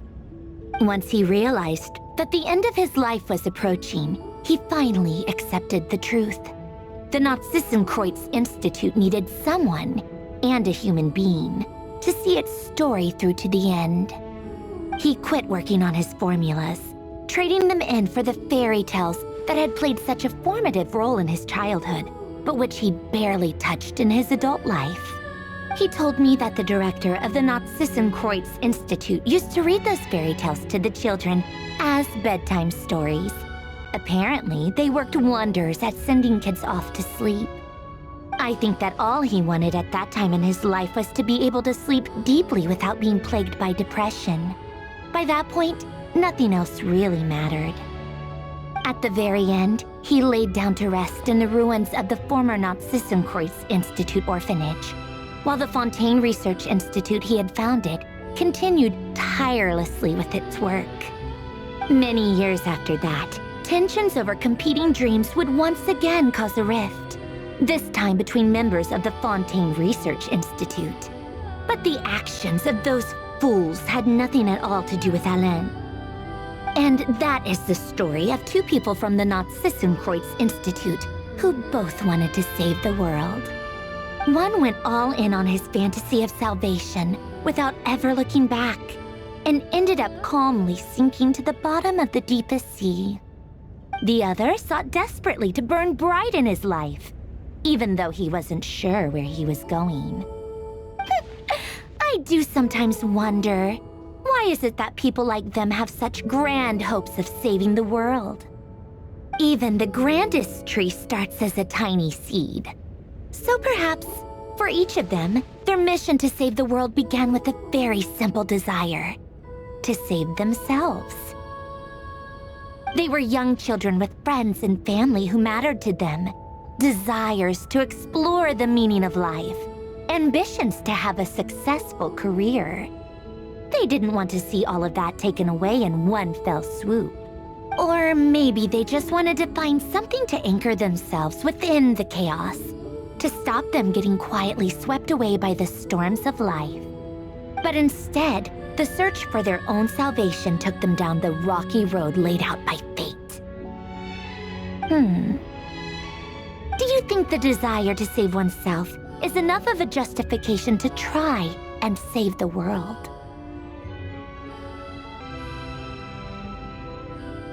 You don't know? I guess that's a fair answer. At least you're not trying to hide your confusion.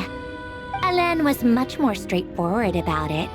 I asked him the same question back when he was in his prime, putting all of his energy into his work. Yes, it's enough. That was all he said before getting right back to his work. He was always that way. All right, tea time's over. I owe Arlecchino a favor for telling me these stories.